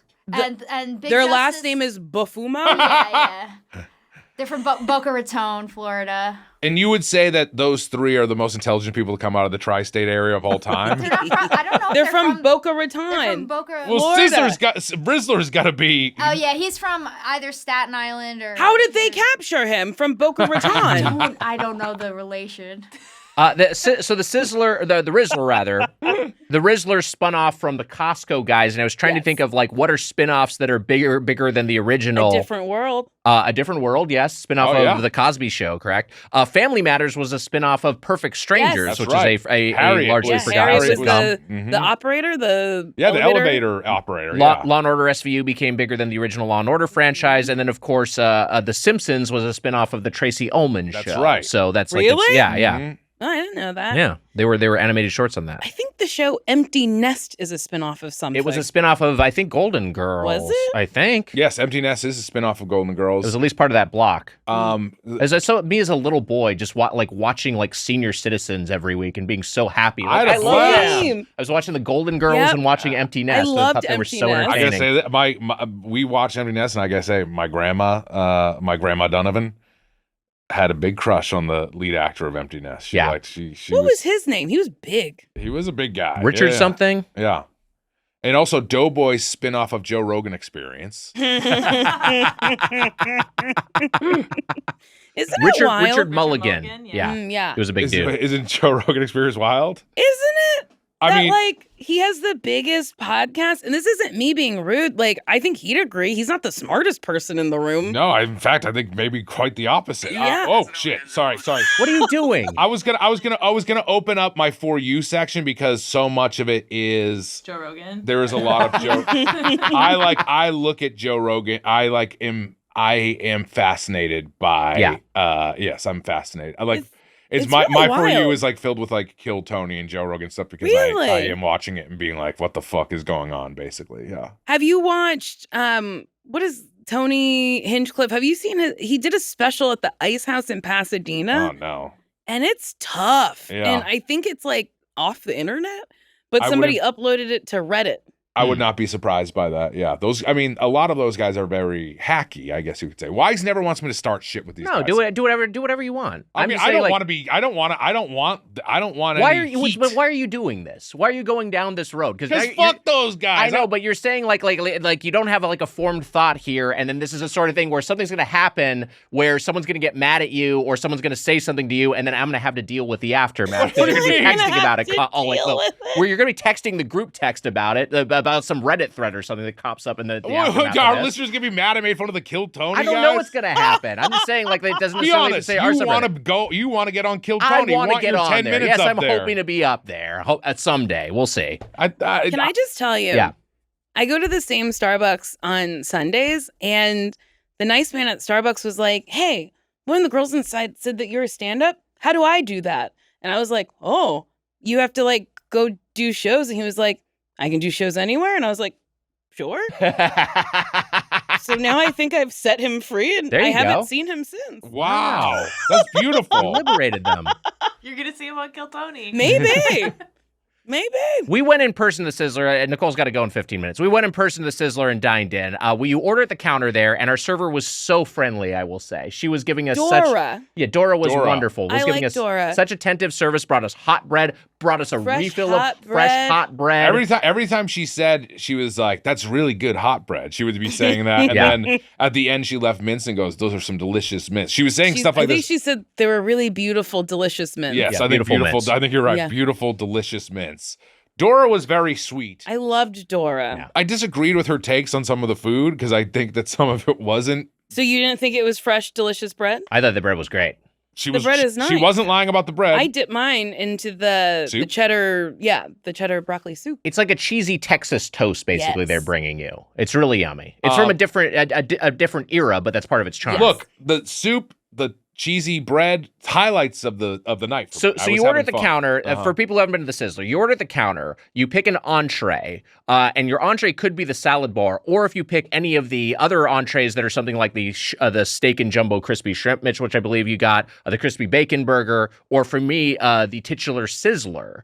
then you can add a salad bar to that for an additional charge. I think you ordered it at the counter as the titular Sizzler. I think Yeah, you I told, think you did. I think you told the man, I'll have the titular. I have the titular Sizzler. It's their signature dish, so I got to give it a go. And it's kind of like the Sizzler, which I was not familiar with. It feels like a new addition. It is strips of steak with sautéed onions and steak fries served on a hot skillet, kind of like a lomo saltado. You said all of this, and Nicole's like, what the fuck are you saying? Yeah, I had no idea what a Solano del Dado. What is it? Say it again. Lomo saltado, the Peruvian dish. He was monologuing, and he threw out lomo saltado. He was saying a lot at once at the table. I think it's pretty clear the titular Sizzler is a riff on a lomo saltado. Ugh, my brain. We get it. Anyway, you can add the salad bar for an upcharge, and then the salad bar is like, you got a big spread of salad grains and accoutrements and dressings, but you've also got things like there's a banana pudding that's just a part of it. There's there's gelatin. There's a dessert bar, and then there's also soup, and then also there's like a fucking taco bar. There's a taco with bar nuggets and a pasta bar. And a pasta bar, yeah. I'll just this will explain. My opening appetizer was spaghetti with marinara and a meatball, a taco with sour cream, cheese, and salsa and lettuce. That you were eating on the way to the table. I was kind of eating on the way to the table. A little fried corn niblet thing. Was that good? No, not really. But I meant to try it, and chicken wings that looked like tenders. I bit into the bone. They did look like tendies. They looked like tendies. They're very misleading. Yeah. And that was my opener. And then I went back for salad and the broccoli cheddar soup, which for me, broccoli cheddar soup. What is going on with my brain? Fuck. Anesthesiologist.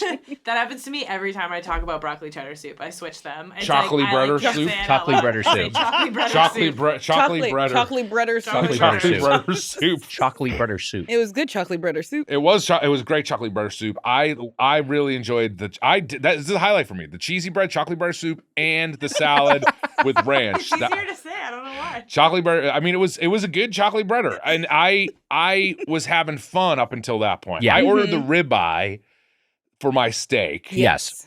And it was an oops all grizzle steak. I should have said to you, Sizzler steaks are very hit or miss. And the 4 times I've gotten steak. 3 of those times, 2 of which they were good.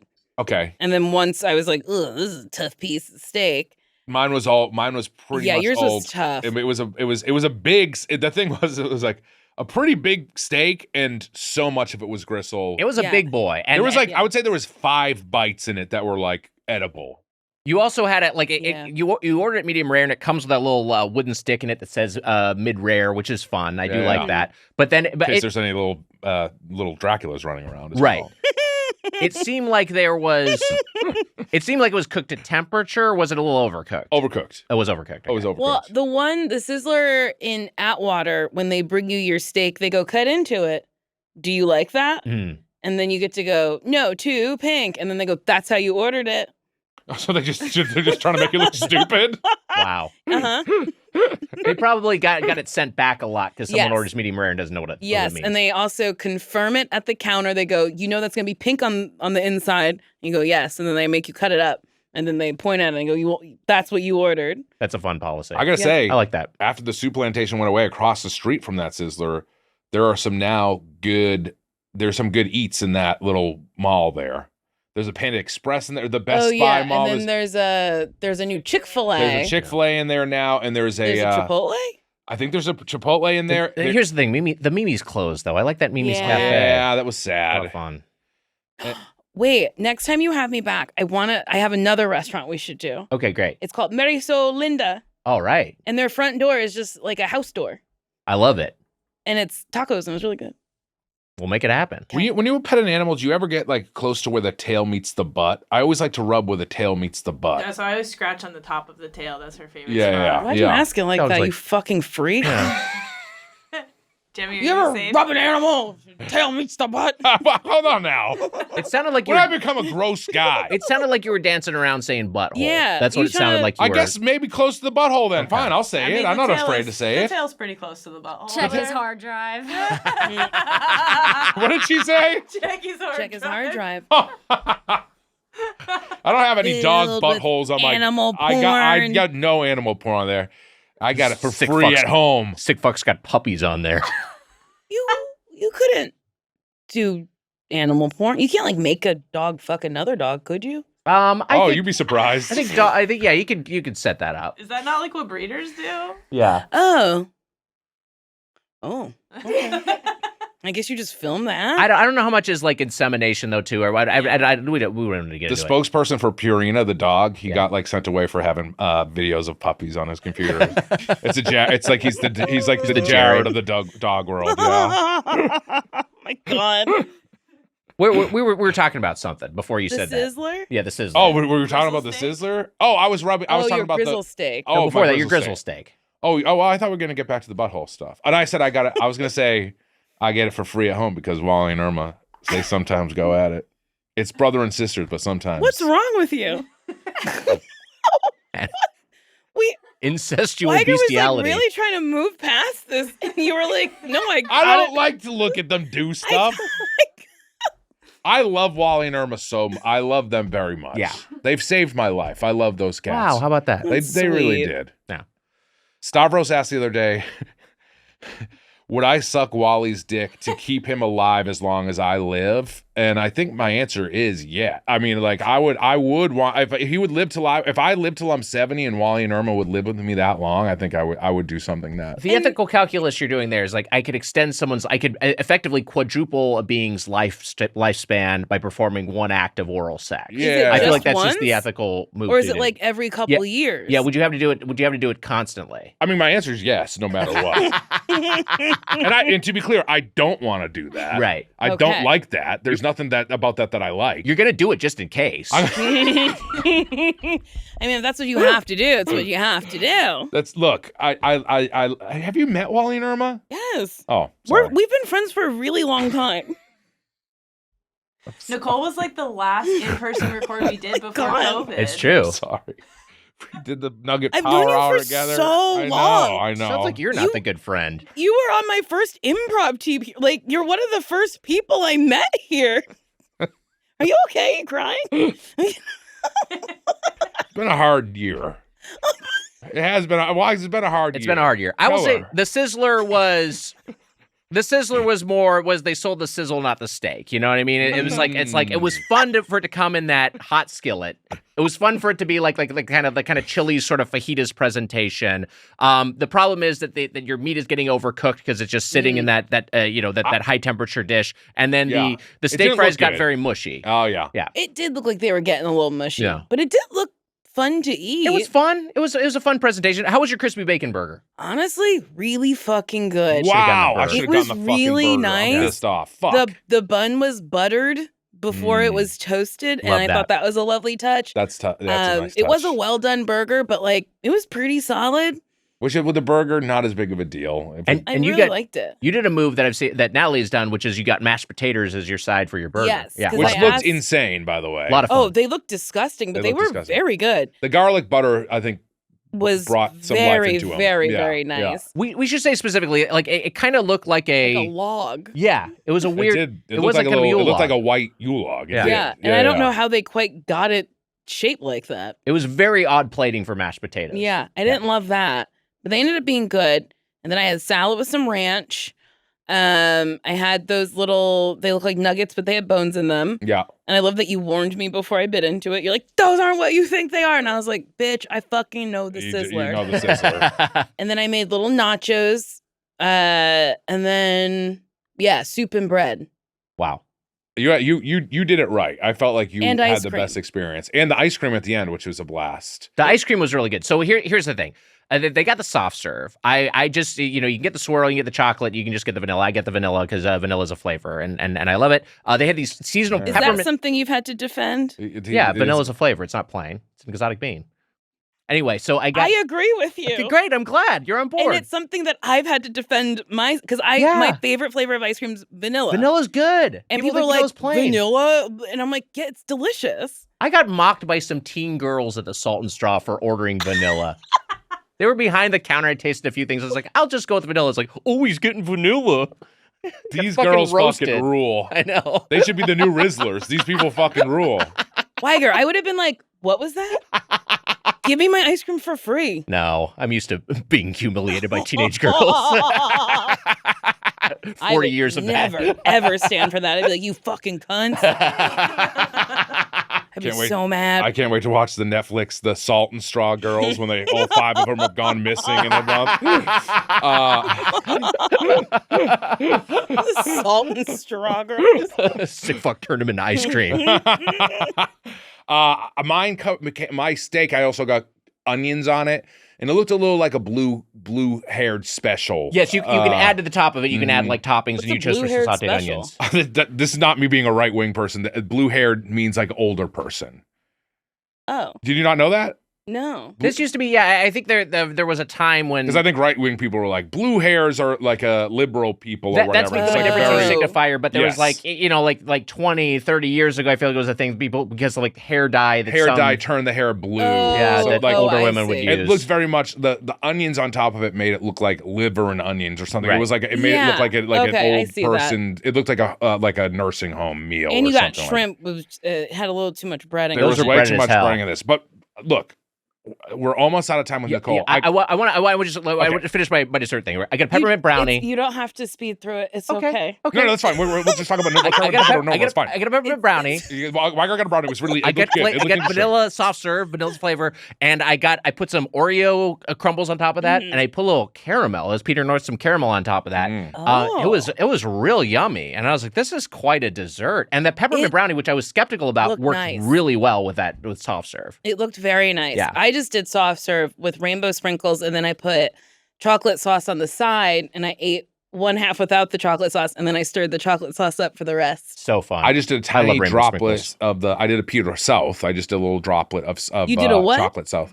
A little Peter North did, I Peter South did. Yeah. Peter North is a porn actor who has big loads. That's what he was referring to when he put the caramel on his ice cream. Yeah. Peter South is a fictional guy who has little tiny loads that I just put a little bit on mine. Oh, that's what Peter South is. I mean, I didn't realize he was small loads. He's a small load I thought guy. we established that Peter South was like a seasonal variant. But he's like a Santa version. I don't know. I just didn't know what he was. Yeah. No. Peter South has a little tiny load. I just went. And you want to be tiny loads? No, I don't want tiny. I've been taking stuff to not have that, but I Wait, you can get medication to increase your load size? Max Load XL. You guys don't know? You've never heard of it? Max Load. Gas station pill with like a rhinoceros on it. He's the one who. You're turning this on me. You're the one who used Peter North all the time. You don't have to bring up Peter North every time we talk about toppings you put on. That's fair. I just didn't know who Peter South was. And I put just a little. I put a little bit of chocolate sauce on mine, and that's all. And some chocolate chips, and I had a great time with the soft serve. It was maybe my highlight of the meal, which is not saying anything to the sides. We were saying this. Mm-hmm. What? That was a Santa hair. That's not even a lie. That was a hair from being Santa. I know. And I was looking at it and I was like, is that his hair or is that wig hair? It was a Santa hair. Just give people a little. You played Santa on a bit. I played Santa today, which I play every Christmas. And Wags was with me. After you were driving to Sizzler, I opened my trunk and there were 2 Santa costumes in my trunk that I threw the third Santa costume in there. I play Santa a lot. Why are you wearing different costumes for different things? Why not the same one? There's different levels of nice Santa costumes I have. Which one did I get? You got the good one. You got a good one. Oh, okay. You got a good one. It was a nice one. You got a very good one. There you go. Who gets a shitty one? This show, I don't know, I got to do a bit in the show or something. I'll toss on the, and I complained on your show about how Santas are they're too hunky now, and we don't like that one. We don't like that. Yeah, they decided to go with the hot, like the buff Santa, like the J.K. Simmons Santa, or like the Schwarzenegger Santa. It's just like, what are we doing here? I don't like that, but I do like J.K. Simmons. I do like him. He's a great actor. He's also kind of hot. Yeah, sure. He's fucking jacked. Is he? Yeah, he's in incredible shape.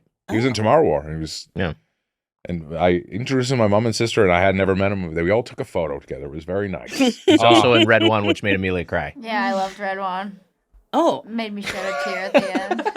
Here's my question. Well, I get that. I cried during Venom. Sure. Like boo-hoo-hooed. Yeah. It's just about friendship. I went to Venom on my birthday. You did? Yeah, and I had quite the time. It's great. Here's a question. When will Eli Lilly put out Santa taking like Zep-bound commercials? Do you think that will happen at some point soon? It could happen this year. It could I happen don't think this it'll year. happen this year. I think it'll happen next year. As things become more normal. Yeah. And I don't know why I think it's next year, but yeah. I think you're right. I think it will be. I think we're not ready for it yet. Yeah. But In the heyday of like Viagra advertisement, was there ever like a Santa getting a boner pill? I don't think they did that. I don't think they ever got like Santa trying to get horny for Mrs. Claus. Yeah, they should have. Yeah, they absolutely should have. Yeah. I guess nowadays there'd be a little bit less of a taboo. Like you'd more likely to see Santa in like a Charmin commercial about like, having like toilet paper stuck to his asshole or something like that. Like they've just got ads have just gotten a little raunchier. But maybe Santa fucks Mrs. Claus. You're saying without help? Yeah. I don't think so. You think he needs ED meds? Santa doesn't need ED meds, and I do. But he's like a magical being, though. What's her first name? What is there a canonical first name for Mrs. Claus? Christopher Kringle Helen? is. I don't know. Yes, that's Did you just Santa. guess Ellen? Amelia guessed Ellen. Ellen? Helen? Helen. Oh, Oh, Helen. Helen's a pretty good guess. That's my grandma's name, That's my Helen niece's Donovan. name. Oh. Look, we got to get into this too. As they look this up, Yeah. we got to talk about Mohawk guy. So there's a Mohawk guy there. can eat shit. I'm gonna just say that right off He the was bat. so mean for no reason. Mohawk. We were discussing something, and I said, check out that guy's mohawk, because he came in, he had a cool mohawk. I was like, it's a cool mohawk, but I wasn't trying to like talk. But we were talking about a controversial topic. Yeah. And I thought what you were saying was like, this is where that person's gonna be upset about controversy. So I hushed my voice a little bit. You were just saying unrelated in the midst of my thought that this guy had a big mohawk. Yeah. He had a big mohawk. Yeah. And then when we were leaving, I was like, oh, I really like your mohawk. And he just turned and looked at me and went, thanks. a true asshole response. So I couldn't believe mean. it. Grumpy He was punk. so mean. A grumpy punk. Yeah. Fucking Like from a bygone era. It sucked. I hated You it. just say thank you. That's all you needed to say. Yeah, you say like you gave a nice compliment. If someone said, I would say thank you. That's And really if he nice. said thank you, I would have been like, and my socks are purple like your mohawk. That would have been fun. And we would have had a great time, but he was so mean to me. He was so mean and angry. I didn't understand it. It was bizarre. I hated it. What my headcanon is, I like to think that guy was like driving home, was like, I was too mean about that. I hope so. I will He say feels bad this about it. about Sizzler. Yeah. The vibes at that Sizzler, besides our server, were not the vibes I like at a Sizzler. It seemed haunted. We went to the Yes. so we should say we went to the Koreatown Sizzler, which Famous is like from Anthony Bourdain's Anthony Bourdain visit went to the there. Sizzler Across previously. from Chateau Lanes. Yeah. That's right. But the one in Atwater, I think, has like a friendlier vibe. It seems like everyone's there for community and friendship. It seems like it's on tough times. It seemed like everybody wanted to fight. I mean, someone shat all over the floor. Yeah, that was disgusting. I will Mohawk say Man was maybe it was Mohawk. Maybe he It was could have upset been his Mohawk stomach was Man. fucked up. Oh, maybe he was embarrassed. And maybe he can't sit down on the toilet because of the mohawk or something. It might hit the wall. That's probably it, Mitch. This is all adding up. There's a lot of circumstantial evidence here. He can't sit down because the mohawk would hit Will the hit the wall. wall, cut through the wall, and Yeah. it cause damage, and so he has to kind of hover and shit on the floor. Right. Maybe that's what happened. He was pissed off when he was back at his seat. Yeah. And there was a convertible in the parking lot, which I assume Mohawk Man drives. Was because there? There was, because I don't know how else. It was a With very the top tall down? Mohawk with the top down. Yeah, he'd need to. Oh, I didn't even clock it. Well, you didn't clock it? Yeah, it was there. I'm making it up for the lore of Mohawk Man. Oh, I see. One thing I will say, You just can't say that to someone who likes cars. You're a car person? I love cars. Really? Are we not friends? We are friends. we were pointing out how much we liked your car, which we won't say Very what cool it car. is. It's a Jeep Wrangler. Two It's doors. a Jeep Wrangler, and we were talking about how we liked your car. Cool We did- car. Thank you. I love it. It's fun. I drove a It was Jeep all fun. around Hawaii with my mom and sister when we went there just recently. We had That's a nice. blast. I Yeah, feel like you have an Altima, I do. which, is that okay for me to say? 100%. I've Which had two is- cars my whole life. Really? What was Mm-hmm. your first one? An Altima. You've had that Nissan Altima for a long time, the one you have now. You've gotten a lot Yes. of use out of You that. know My that's dad- like a car for nurses, right? Like, Altima? Yeah. And they whip them around. They drive real fast. They beat them up because they have to take care of people all day. That's that. I kind of like that about the car. I'll tell you this. What do you have? I've got a Hyundai Ioniq. Oh. I don't really care for it. I've had Yeah. my Altima for over 10 years. We did the What's Going On pilot, the talk show that I was in. Mm-hmm. The next day, my dad said, I have terminal cancer. Let's go look at cars. We went up and looked at cars. I got that. He paid for half of the car. It was a very generous thing he did. And then I had that car, I paid it off, and now I don't have to pay off the car. I've had it now for 12 years. But my mom and sister are like, you need a new car. Your car looks like shit. It's time to get a new car. It's 12 years old. It still runs. It still runs. It's and fine. It's a Nissan. It'll run forever. I mean, as that's long the as other you thing. take care of it. That's kind of where my How many head's miles at. are on it? It just hit 80,000 miles, so not even that many miles. Yeah, it'll run to like 200,000. Yeah, I've had 2 cars my whole life. That's it. I say keep it. Don't get a new car. No? The AC works. That's all that matters to me, really. Yeah. So my mom and sister want me to get it. They want me to get a new. They think it's time for a new car. No. Keep it. Run An into electric. the ground. Should I get an electric? Why? I car? say get a new car. Why not? Mix it up. Why not? You can live a little. You can do it. Make your mom and sister happy. Is it good to have the same car? Is that helpful for the environment in some way? I don't know. I think certainly, like, I would like look, one person is a drop in the ocean, but also I think yes, that also people would say that versus the manufacturing cost even of an electric vehicle, there's still like a lot of damage to the environment that's done in that process. So yes, keeping the same car is probably more environmentally friendly if it's not a big polluter. Discontinued the Ultima this year. Really? Wow. That is wild. Yeah. You should wait till a friend of yours has a kid that turns like 16 and then give it to them. That's there you go. Yeah, that's nice. That'll keep them safe. That's gonna be like 12 years. All right. Also, it's a pain in the ass. I'd have to transfer all my Santa suits from one trunk to the other. I don't want to do that. I get that. We got to get you the hell out of here. Yeah, let's get to our final thoughts final on Sizzler. So, Nicole, you've done the podcast before. We're each going to go around and give a closing argument, if you will. Can I ask you a question? Are you going to meet up with Mohawk Man? Yeah.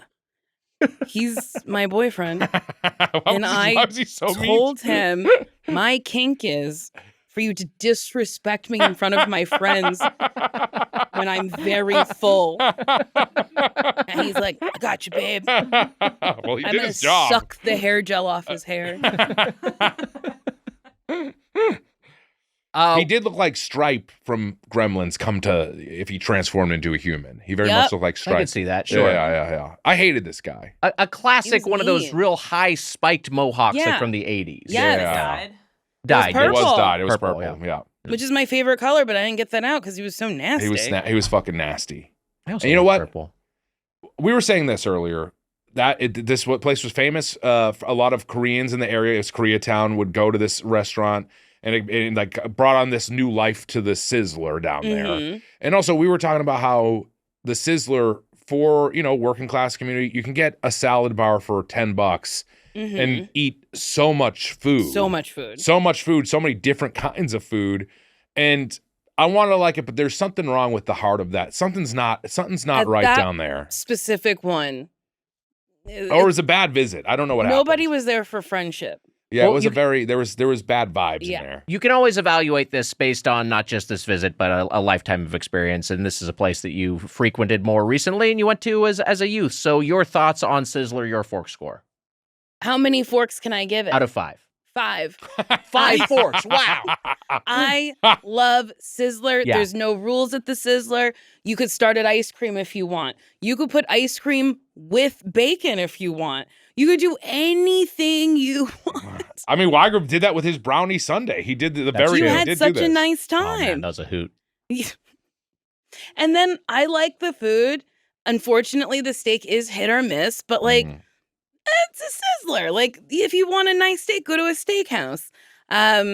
Also, one of the times I was there was a bunch of firefighters. So not only is the food good, there was eye candy. There you go. I think everyone there is really all the servers are always super nice. They're gonna call those firefighters back to hose down that fucking bathroom. The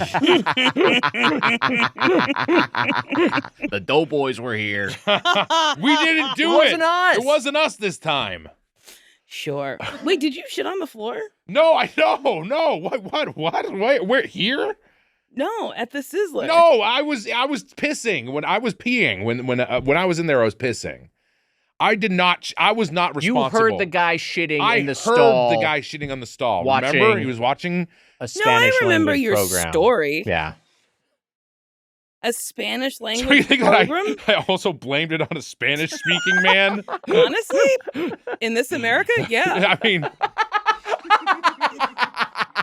with what's going on right now? Absolutely. I did not. There was a man, and I don't even know. Whatever he was watching, that's what I heard. And there was diarrhea fart noises coming out of his ass. And I did not. I did not do that. I took a quick piss. We opened up Mitch's YouTube app, and the last thing he played is Telemundo. I will say, maybe, no, still 5, even though the vibes were off and there was shit on the floor. That's wild. Yeah. I have shit on the floor it's a tough thing to get over. All right, maybe 4.5. Still a very good score and still keeps it in the Golden Plate Club. Mitch, your thought, and also that was just my experience. You don't have to let it govern your own fork score. Okay, 5. Well, so Nicole sticks with 5 Nicole, I forks. love you. This Go trip ahead, to the Sizzler was not as good. Was tough. It was a tough visit for me. For me, I don't think it's getting. I'm not going above 4 forks here. I understand. And I had a great time. We were with great friends, and I actually thought all the accoutrements, I guess, were all the sides. Does accoutrements count there, Wags? I think it counts. Yeah, I think so. I think that counts. Why did you ask him and not me? I know words. I was looking at YouTube. Well, he likes dictionary stuff. I don't know. I like a dictionary. All right, does it count? Yeah. All right, so all the accoutrements were fun. The cheesy bread, the fact that you could make a taco, the salad bar, which I was like, ranch and cheese just on. My steak was just such a letdown. It was really hard. And they were beautiful, delicious mints. Dora herself. I loved Dora. Dora, honestly, I was thinking 2.5 forks, but Dora pushes it up to 3 forks for me. Dora was fantastic. You're going only 3 forks? You're excising this from the Golden Plate Club? Your previous score was 4.5. There was shit on the floor. That's my experience, not yours. I was there when it was happening. Like you shit It on sounds the like you floor. did. I didn't do it. I told you it was some Spanish guy. It wasn't me. Mitch in there with a sombrero and a fake mustache. I did not shit on the floor. My steak was inedible. You saw how bad it was. It was not a good looking steak. It is wild. Your steak looked wild. But the steak looked insane. It looked fucked up. I never send things back, and I would have sent that back. It was worth it to send it back. This is crazy. And honestly, I'll say this: the bites of steak that I had, not the actual 5 edible pieces, not bad, but it was a very altogether. Maybe they knew you were on Zep-bound. That could be it. That they gave me the grizzle steak because they knew I was on Zep-bound. They're like, he's only gonna eat 5 little bites. You already shit all over the floor from his Zep-bound. I did not shit on the floor. The steak, it's going to 3. I think Sizzler is a blast. If we went back to the Atwater one, Wags, you demanded we went to a new one. We went to the Koreatown, even though it was a pain in the ass to get there. I thought I brought up the 2 options and we came to a consensus. We did as a group. Oh, your consensus was wrong. My consensus? Your consensus was wrong. You're saying like I put my foot down. We would have had a better time at Atwater. We would have had a better time at Atwater. I agree with you. But we went to. I will say I did want to try that one. Yeah, it was fun. I enjoyed our time. Yeah. Even though someone shit on the floor, it really blew me away that someone shit on the floor. Yeah. It's crazy. Also, everyone in there, they looked at us like we were responsible for the Salt and Straw mystery. It's not us. You know what I mean? They all looked at us like we were. Did you tell anyone that someone shit on the floor? No. That's funny. Who am I going to tell? What are we going to go in? Like, they're just going to think it's me. Hey, someone clogged the toilet. Oh, okay. Someone. I would have backed you. I would have been there and been like, I think it was a man watching Telemundo. And then they would have most definitely thought it was one of the two of you. That's so funny. There was a vibe that it felt like we had done something wrong walking in there. Nobody was friendly, and I got there before you, and the guy was like, all right, so, and I was like, oh no, I'm waiting on somebody. He went, so I can finish what I'm doing, and I was like, yeah. Oh boy, please that's finish rough. what you're doing. Poor Dora. I hope that Dora doesn't have to deal with that all the time. Maybe that's why she's so nice, because she's making up for everything they're else. abusing her. We got to get Nicole. Oh, wait. You said your fork score is 3. 3 forks. Okay. Wags, sorry. Listen, Wags, I'm sorry. I'm sorry. You don't need to fucked up. apologize. It's fine. It's okay that you don't love the restaurant I love. I did love it the last time we went. I had a great time at the Sizzler. I do really like that. I do really like that Sizzler exists. I do really like that it's like a concept from a different era. I like that the salad bar persists in this form, in the non-gentrified, sweet green sort of form, but it like, or the Whole Foods like fancy pants Erewhon sort of form. We know where everything's upscale. I like that it's just like you know, you got black olives and like fucking cottage cheese for some reason at the salad bar. I like that. And I thought that my entree was fine. It got the job done. I thought it's a great value play there. Hot bar was fun. The dessert bar was a riot. Ugh, I love the dessert so bar. lovely. Service was great. Hot bread was great. I got a cup of coffee. Like Dora offered for no additional charge. Do you want some coffee? And grab me a cup of decaf. It was so great after my dessert. And I also have this beautiful mint. And my floor is going to be 4 forks, but the extra half fork is going to be determined on the beauty level of this particular mint, which kind of looks like a marshmallow. It does look like a marshmallow. Amelia whispered something to me. What? Nothing. I'll stick with 4 forks. The mint's fine. You know what? Oh, it didn't persuade me. 4 forks. You know what I'm going to say? Yeah. I'm changing my score. 4 forks. Merry Christmas to all. Well, Merry Christmas to all. Merry Sizzler stays in the Golden Plate Club. Yes, my steak was inedible and there was shit all over the floor, but here's the thing. Where else can you get that? that's true. I do really like that. I guess it's hard to find a bad steak in a restaurant that also has shit on the floor. But this is like legitimately, like I think you were saying earlier, Mitch. I think you were getting to this of like, I will say that mint is minty. this mint is mini as fuck. Yeah. As far as a in the greater LA area or just like in the LA city proper, I should more say, how many sit down concepts are within the budget of a working class family these days? Yes. And you do see like a lot of working class people from all walks of life, a lot of seniors there, a lot of young families there. And I do kind of like that about Sizzler. It's a different demographic. You can than get the a gristle upscale steak for $15. Exactly, Which is pretty decent or price. it sounds like a pretty decent burger there. I had a very good burger. Or hey, the salad bar is $8.50. Not bad. I think it's $16 salad bar alone, $8.50 added onto your entree. Oh, that's not as fun. I'm sorry. But also That's all right. $16.50, you can eat. You can go back as many times as you want. You can stay there for a while. Yeah. Well, there you go. Yeah. All right. Nicole Byer, thank you so much for returning to the show. What an absolute riot. Wagger. So fun. Mitch, thanks for having me. Of course. I'll see you in 2026. I'll see you next year. I'm gonna see you in 2026. I meant that. I thought you wanted to like restoke this friendship. That's what I'm talking about. I'm gonna be back. I'm gonna be in a city for like 6 more days. Won't you be back in LA in 2025? You're not coming back this year? I'm coming back for a very short period of time this year. How long? Like 8 days, maybe. And in those 8 days, we can't hang out? We certainly could. I gotta do a bunch of Doughboys shit. We have to record 2 days. Ugh. So now you're lying to me? You're here for 8 days and working for 2 of them? I'm not working for just 2 days. There's a lot going on in those 2 days. At 8 days. You want me to pull up my calendar? Yeah. Okay, here we go. Show me your calendar. Do you want to see my calendar? I said, show me your calendar. Okay, here we go. Flying to New Orleans. I said, show me. Okay. Mitch is clocking his phone over towards Nicole. What is it? Wait, what is your calendar app? It's looks like a insane. list of things. What is this? It's the Apple Calendar app, and he doesn't have it as a calendar. It's just a list. Just a list. This is the Monday that I get back.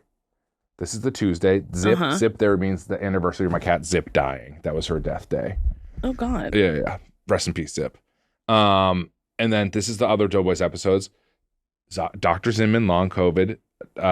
Dr. Chang, doctor's appointment. And then we have the Doughboys year-end dinner. And that Doughboys year-end dinner is on this day. I also have a meeting with my new manager on this day, on the Thursday, that I haven't put it into the calendar yet. And you have acupuncture. And the Doughboys dinner that same day. And then you got Hanukkah. And then there's Hanukkah. Friday, December 12th, I have We Wish You a Silly Spoofmas, which is stressing me out because I have to write a bit. All right, I'll see you next year. Was I lying? I wasn't lying. I don't know. You could have fit me in there. Yeah, I will fit you in there. I will. Nicole, anything you want to plug? Yeah, fitting in Mitch. Fit right inside him. I have other hype podcasts. There's Why Won't You Date Me? There's Best Friends. Newcomers is on hiatus. And then 90 Day Bay is on Patreon. There's one other podcast. Why Won't You Marry Me? That's the one I did today.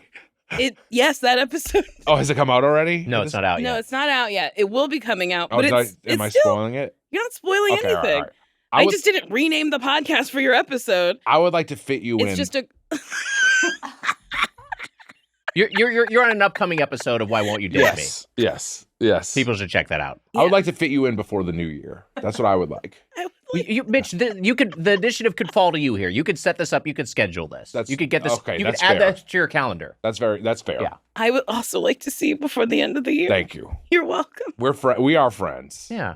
We're all friends. Was I closer to Nicole before? Well, I guess I knew you. Feel crazy. I mean, me too. We've been podcasting all day. What are you trying to figure out right I was now? trying to figure out, like, was I closer to Nicole before you? But I did know you pretty well by the time Nicole moved here. I moved here in October 2012. Yeah, so I Yeah, knew you Wagger. knew- I knew Wagger pretty well at that Yeah. point. Yeah. How did you get close? We didn't really.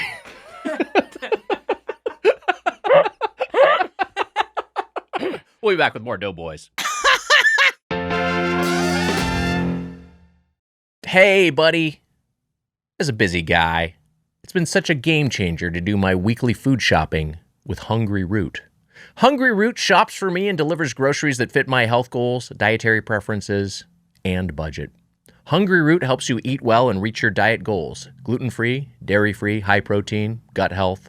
Take a quick quiz and their Smart Cart recommends groceries tailored to your preferences and needs. Hungryroot has over 1,000 grocery items, so it's easy to find options that fit everyone's taste and nutrition goals. Hungryroot maintains high standards by screening out over 200 additives, plus they offer high-quality, hormone and antibiotic-free meat and seafood, organic produce, non-GMO options, and trusted healthy brands. Now, during the busiest time of year, I have even less time and mental energy for grocery shopping. Hungryroot not only helps save up money for gifts by cutting down on food waste, but it can also save you a trip in the cold to the grocery store by delivering all you need right to your door each week. You know what I like getting from Hungryroot? How about some produce? Talking about the regular stuff I like to have, just around the house in general. Some berries, some bananas, some apples, and all that stuff is available. Some salad greens, and also I get myself some coffee beans. That's something I always need as an avid home brewer. Take advantage of this exclusive offer. For a limited time, get 40% off your first box, plus get a free item in every box for life. Go to hungryroot.com/doughboys and use code doughboys. That's hungryroot.com/doughboys, code doughboys to get 40% off your first box and a free item of your choice for life. All right, we're back. Nicole had to go. Amelia is over here. The biggest downgrade in Doughboys history. Oh, how dare you?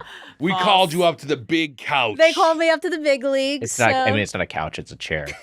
We called her to the big. You're saying you're talking in Tonight Show terms. This is like what Carson would call you over to the couch. Leno would call you over to the couch after a good stand-up set. We called Amelia over to the couch. Fallon will call you over the set to the couch after you do a good job in the fucking tic-tac-toe game or whatever the fuck. Flip cup. Yeah.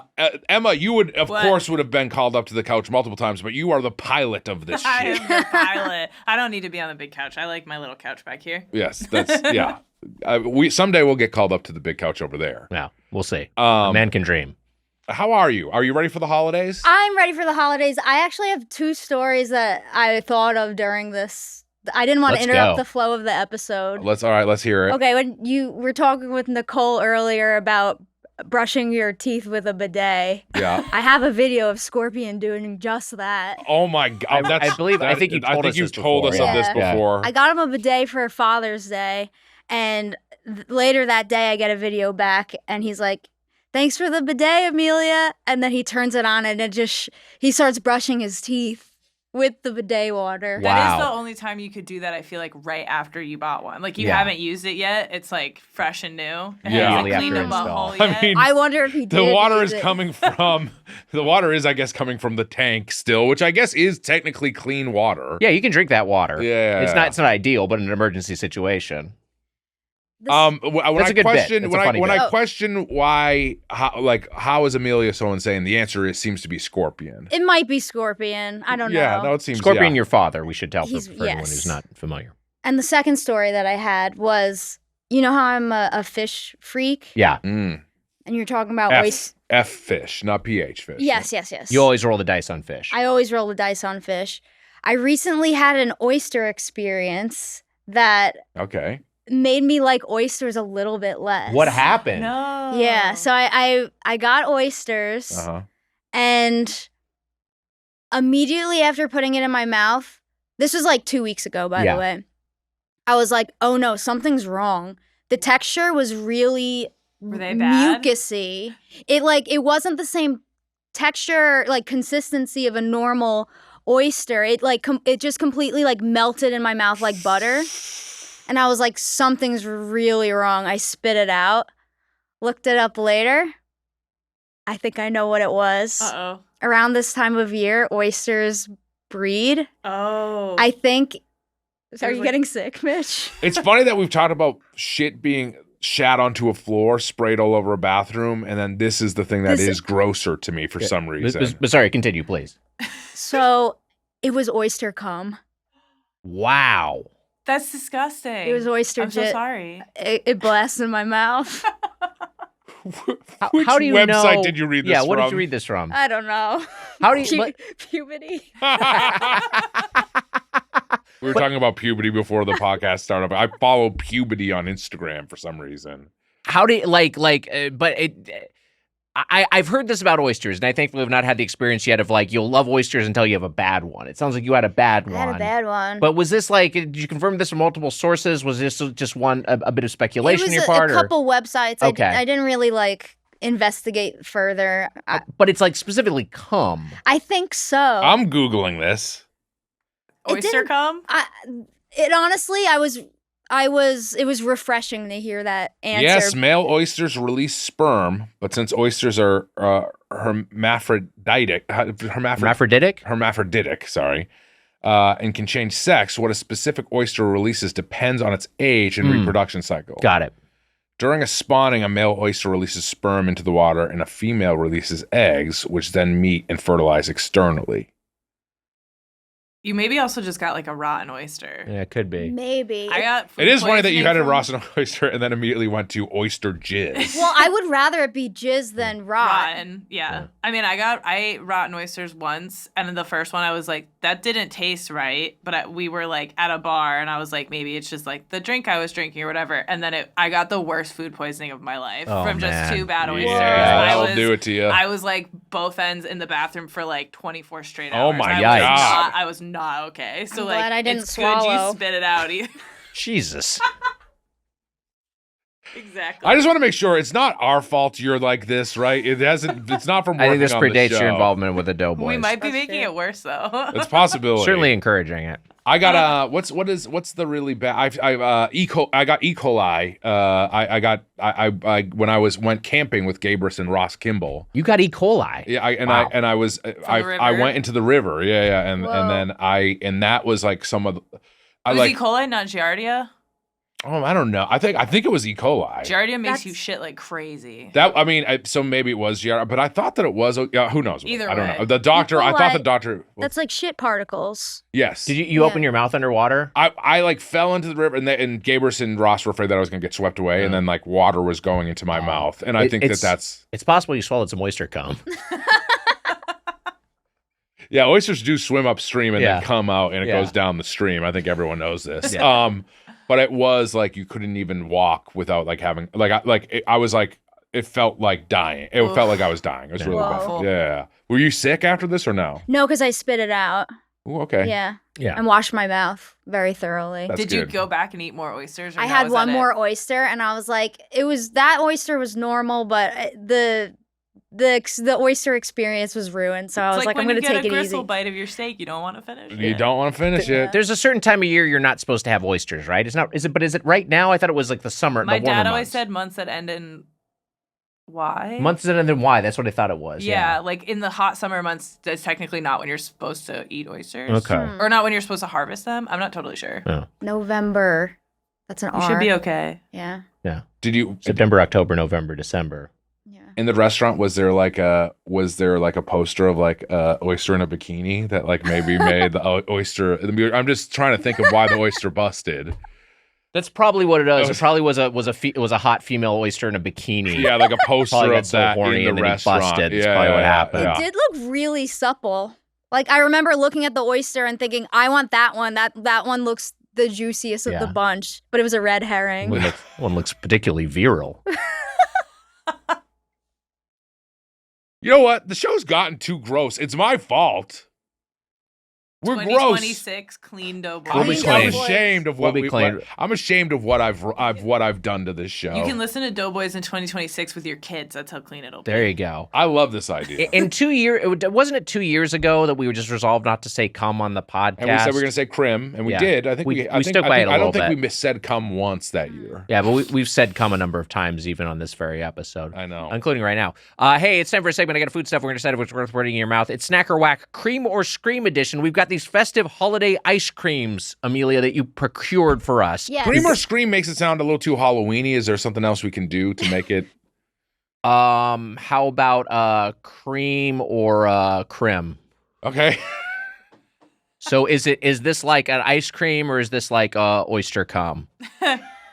That's fair. I think that's good. Okay, great. So what this first one, Amelia, is as you're scooping it out, it's Van Leeuwen Peppermint Stick, Van Leeuwen and Artisan Creamery, that we have not yet reviewed properly on the podcast, but we've enjoyed some of Van Leeuwen's wares.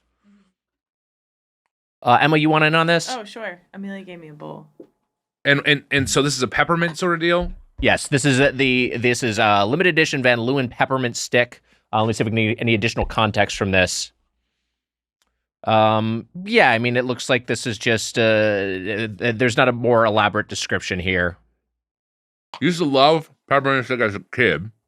Me too. And my grandma used to get it. Also, around the holidays, peppermint stick with some hot fudge for a dessert. Nice South Park. Here's what I have to say. This is pretty tasty. No pieces but of peppermint stick, that's though. Emma. The Brigham's. I want the crunch. The Brigham's peppermint stick. Way more chunks of peppermint in there. Is that not a normal thing? No surprising absence of crunch in here. My first bite had crunch in it. Oh, really? There is crunch, but it's just a much more limited quantity. Oh, I just got one. You're right. It's I want more crunch. 100%. This is not enough crunch. Yeah. Hot fudge on peppermint stick ice cream, great combo, by the way. I mean, Amelia, I know you're a mint chip fan. I like mint chip too. I'd rather have a mint chip than this. Same. I feel like I need the contrast. I like mint chip more than flavor. I like mint chocolate chip more than I like peppermint ice cream at Same. this I point think in my life. sometimes when you order peppermint stick from places, it can be like so sicky, sweet, syrupy, fake artificial flavor. So a lot of times it's bad. Whereas mint chips like pretty much always good. This is great though. I'd say that this is good. It's a good execution of a flavor that's not my favorite. I guess I'd give it a mild cream, maybe a borderline crim. It's a crim for you. I think this is a crim. To me, it's basically mint chocolate chip without the chips. Yeah. Yeah. See, this is why the fudge on top of it is always good. Exactly. I want more peppermint stick in there for sure. And I think that the chocolate would balance it out a bit better. But if you got this on an oyster, you're spitting it right back into the shell. Pretty much, yeah. Got it. What we can bleep the place. Where did you get these oysters? It was. Oh wow. Yeah. You know, And you know what? Not surprised. I wouldn't trust the oysters in that place. I've heard bad experiences from people getting oysters there specifically. Really? Yeah, I've heard like people getting sick. So Look, when put them it in the first restaurant. opened, I was very excited about this place, and I went with Harris and Armin, and we were like excited to have a good restaurant in the neighborhood. When I lived on Palmerston, it was like, oh, cool, this is like a great restaurant. And then even on the first time, I was like, it's not great, but we went there a bunch just because it was like one of the only options in this big space. But it was, Wags, we've said this before, the Derby. It was a brown Derby. Yes. And it was in the movie Swingers. Well, now we've specifically now we've specifically doxed what restaurant it is. So I guess we don't need to bleep Well, I it. said we didn't have to. Well, you know what? Sure, they can do if they want to do their homework and find out where it was. It was the Derby. Yeah, sure.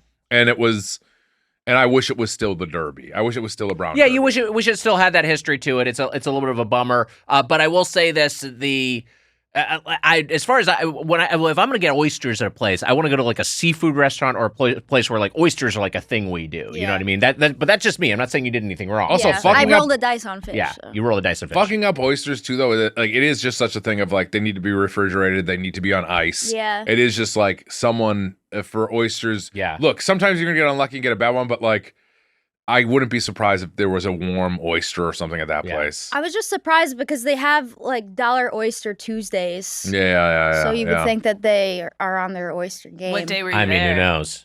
I think it was a Monday. So they might have been week-old oysters. They might do $1 Oyster Tuesdays because they can clear out their stock. Yeah. Yeah. Let's do one of these yellow creme on though. Crim or You got it. cream or crim?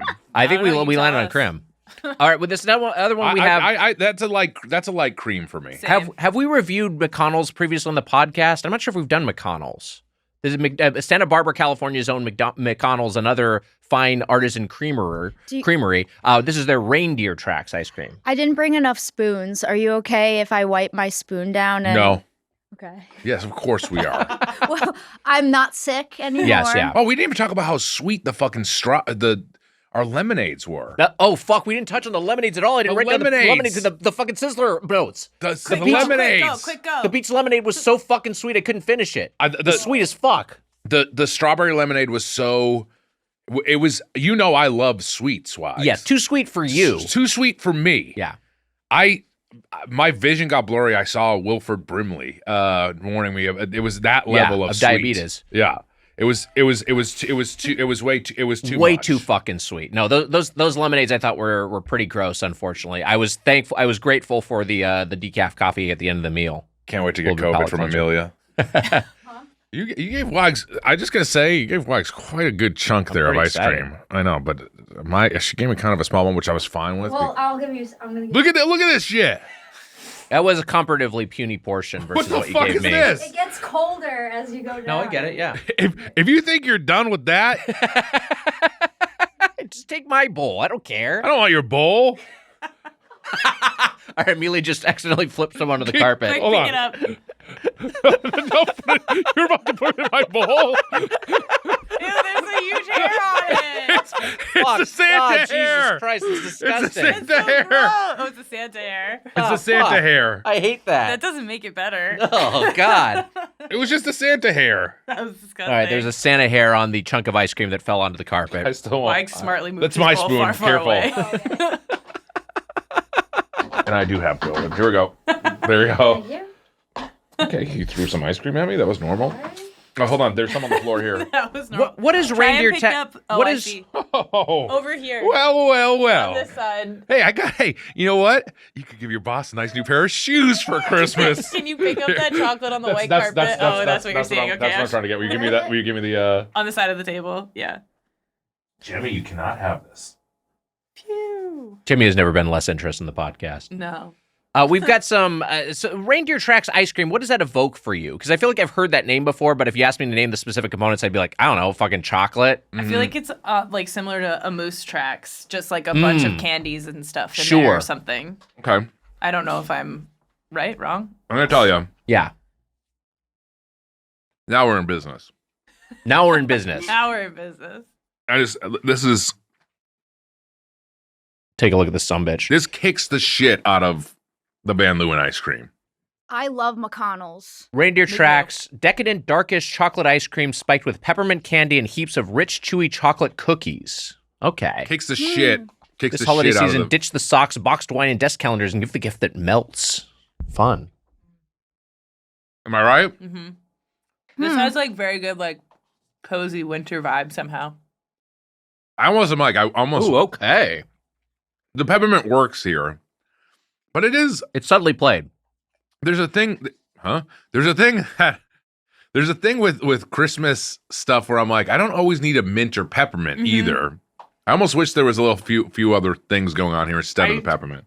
Completely agree. I get frustrated by how much stuff just like has peppermint shoved in it. I do like the chocolate cookies in here. That's a lot of fun. If you mix the Van Leeuwen with the reindeer tracks, very nice. Ooh. I believe that. Yeah, this actually would be a good 1-2 punch. Yeah, like a 2-scoop cone. Yeah. This is a cream dream. This right is a here. big time cream. I mean, the chunks of chocolate cookie with the dark chocolate ice cream. Have we never done McConnell's? I don't know if we have. It. McConnell's may be really good. I think these are two artisan parlors that we could dedicate full episodes to. The creams. That's a big time cream. I'm happy. Yeah, big cream. What do you think, Meals? Cream, and it makes the peppermint even more of a cream. Emma, you're on board with cream? You prefer this to the Absolutely. peppermint? Yeah.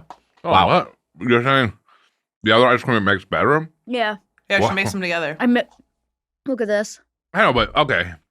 Well, that's fair. I'm just saying that It The other- complements it. It compliments, but it Yeah. doesn't. The other one isn't better. It made the other one better.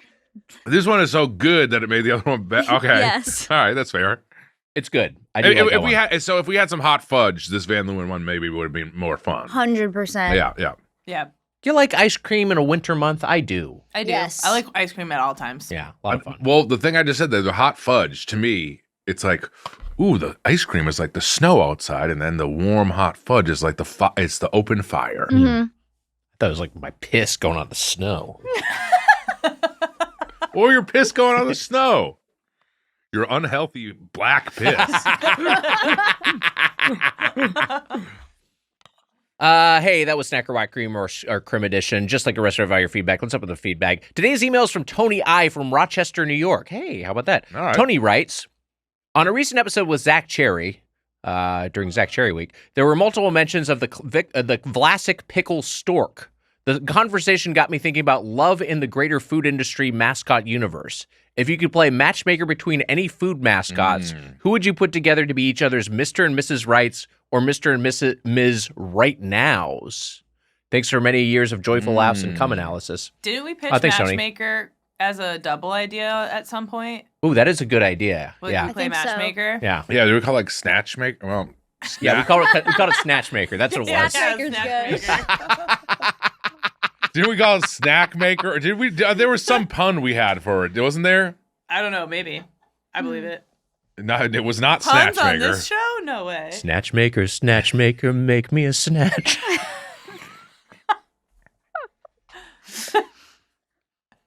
Ice cream's really good. Yeah. All right, a great question. I'm gonna say hot hamburglar, and the sexy hamburglar they did rebooted with an actual hunky guy, and then Charlie Tuna from Starkist Tuna. Okay. I'm gonna go Wendy and Dave Thomas. Her dad? It's fucking disgusting. Her actual father? This is an imaginary thing.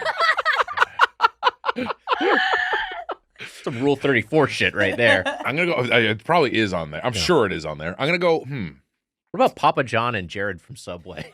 That's good.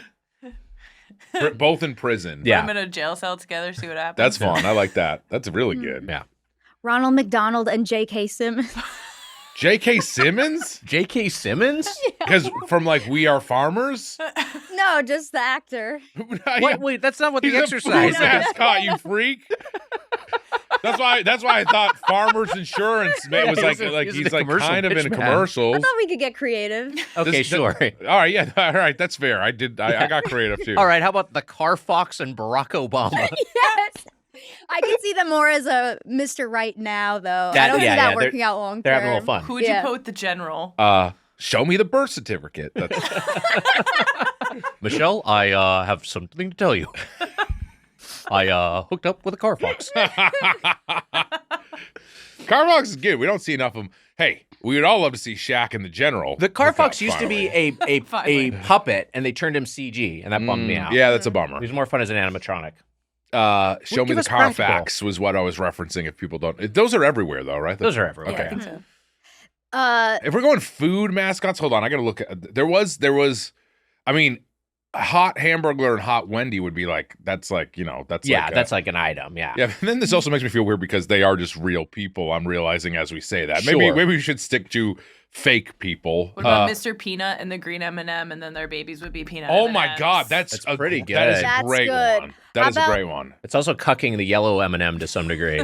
What if it was the green M&M, the green giant, and the Geico Lizard. gecko? is like a green- One of them is Poly not relationship. food. It's a green poly relationship. You're just doing mascots, but I think that's fun too. I like the green M&M and the peanut hooking up, and the baby is a peanut that has M&M on the inside. Oh yeah, that'd be Interesting. to give them away. I don't have a single clue how you do that, but I love it. Let's freak out of here.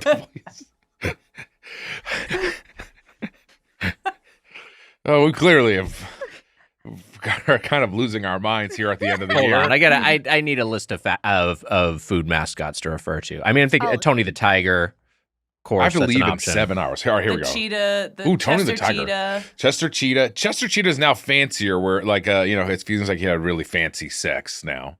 I mean, is it sex or just hooking them up? I don't know what the deal is. Here we go. Are we shipping them? I think we're shipping them.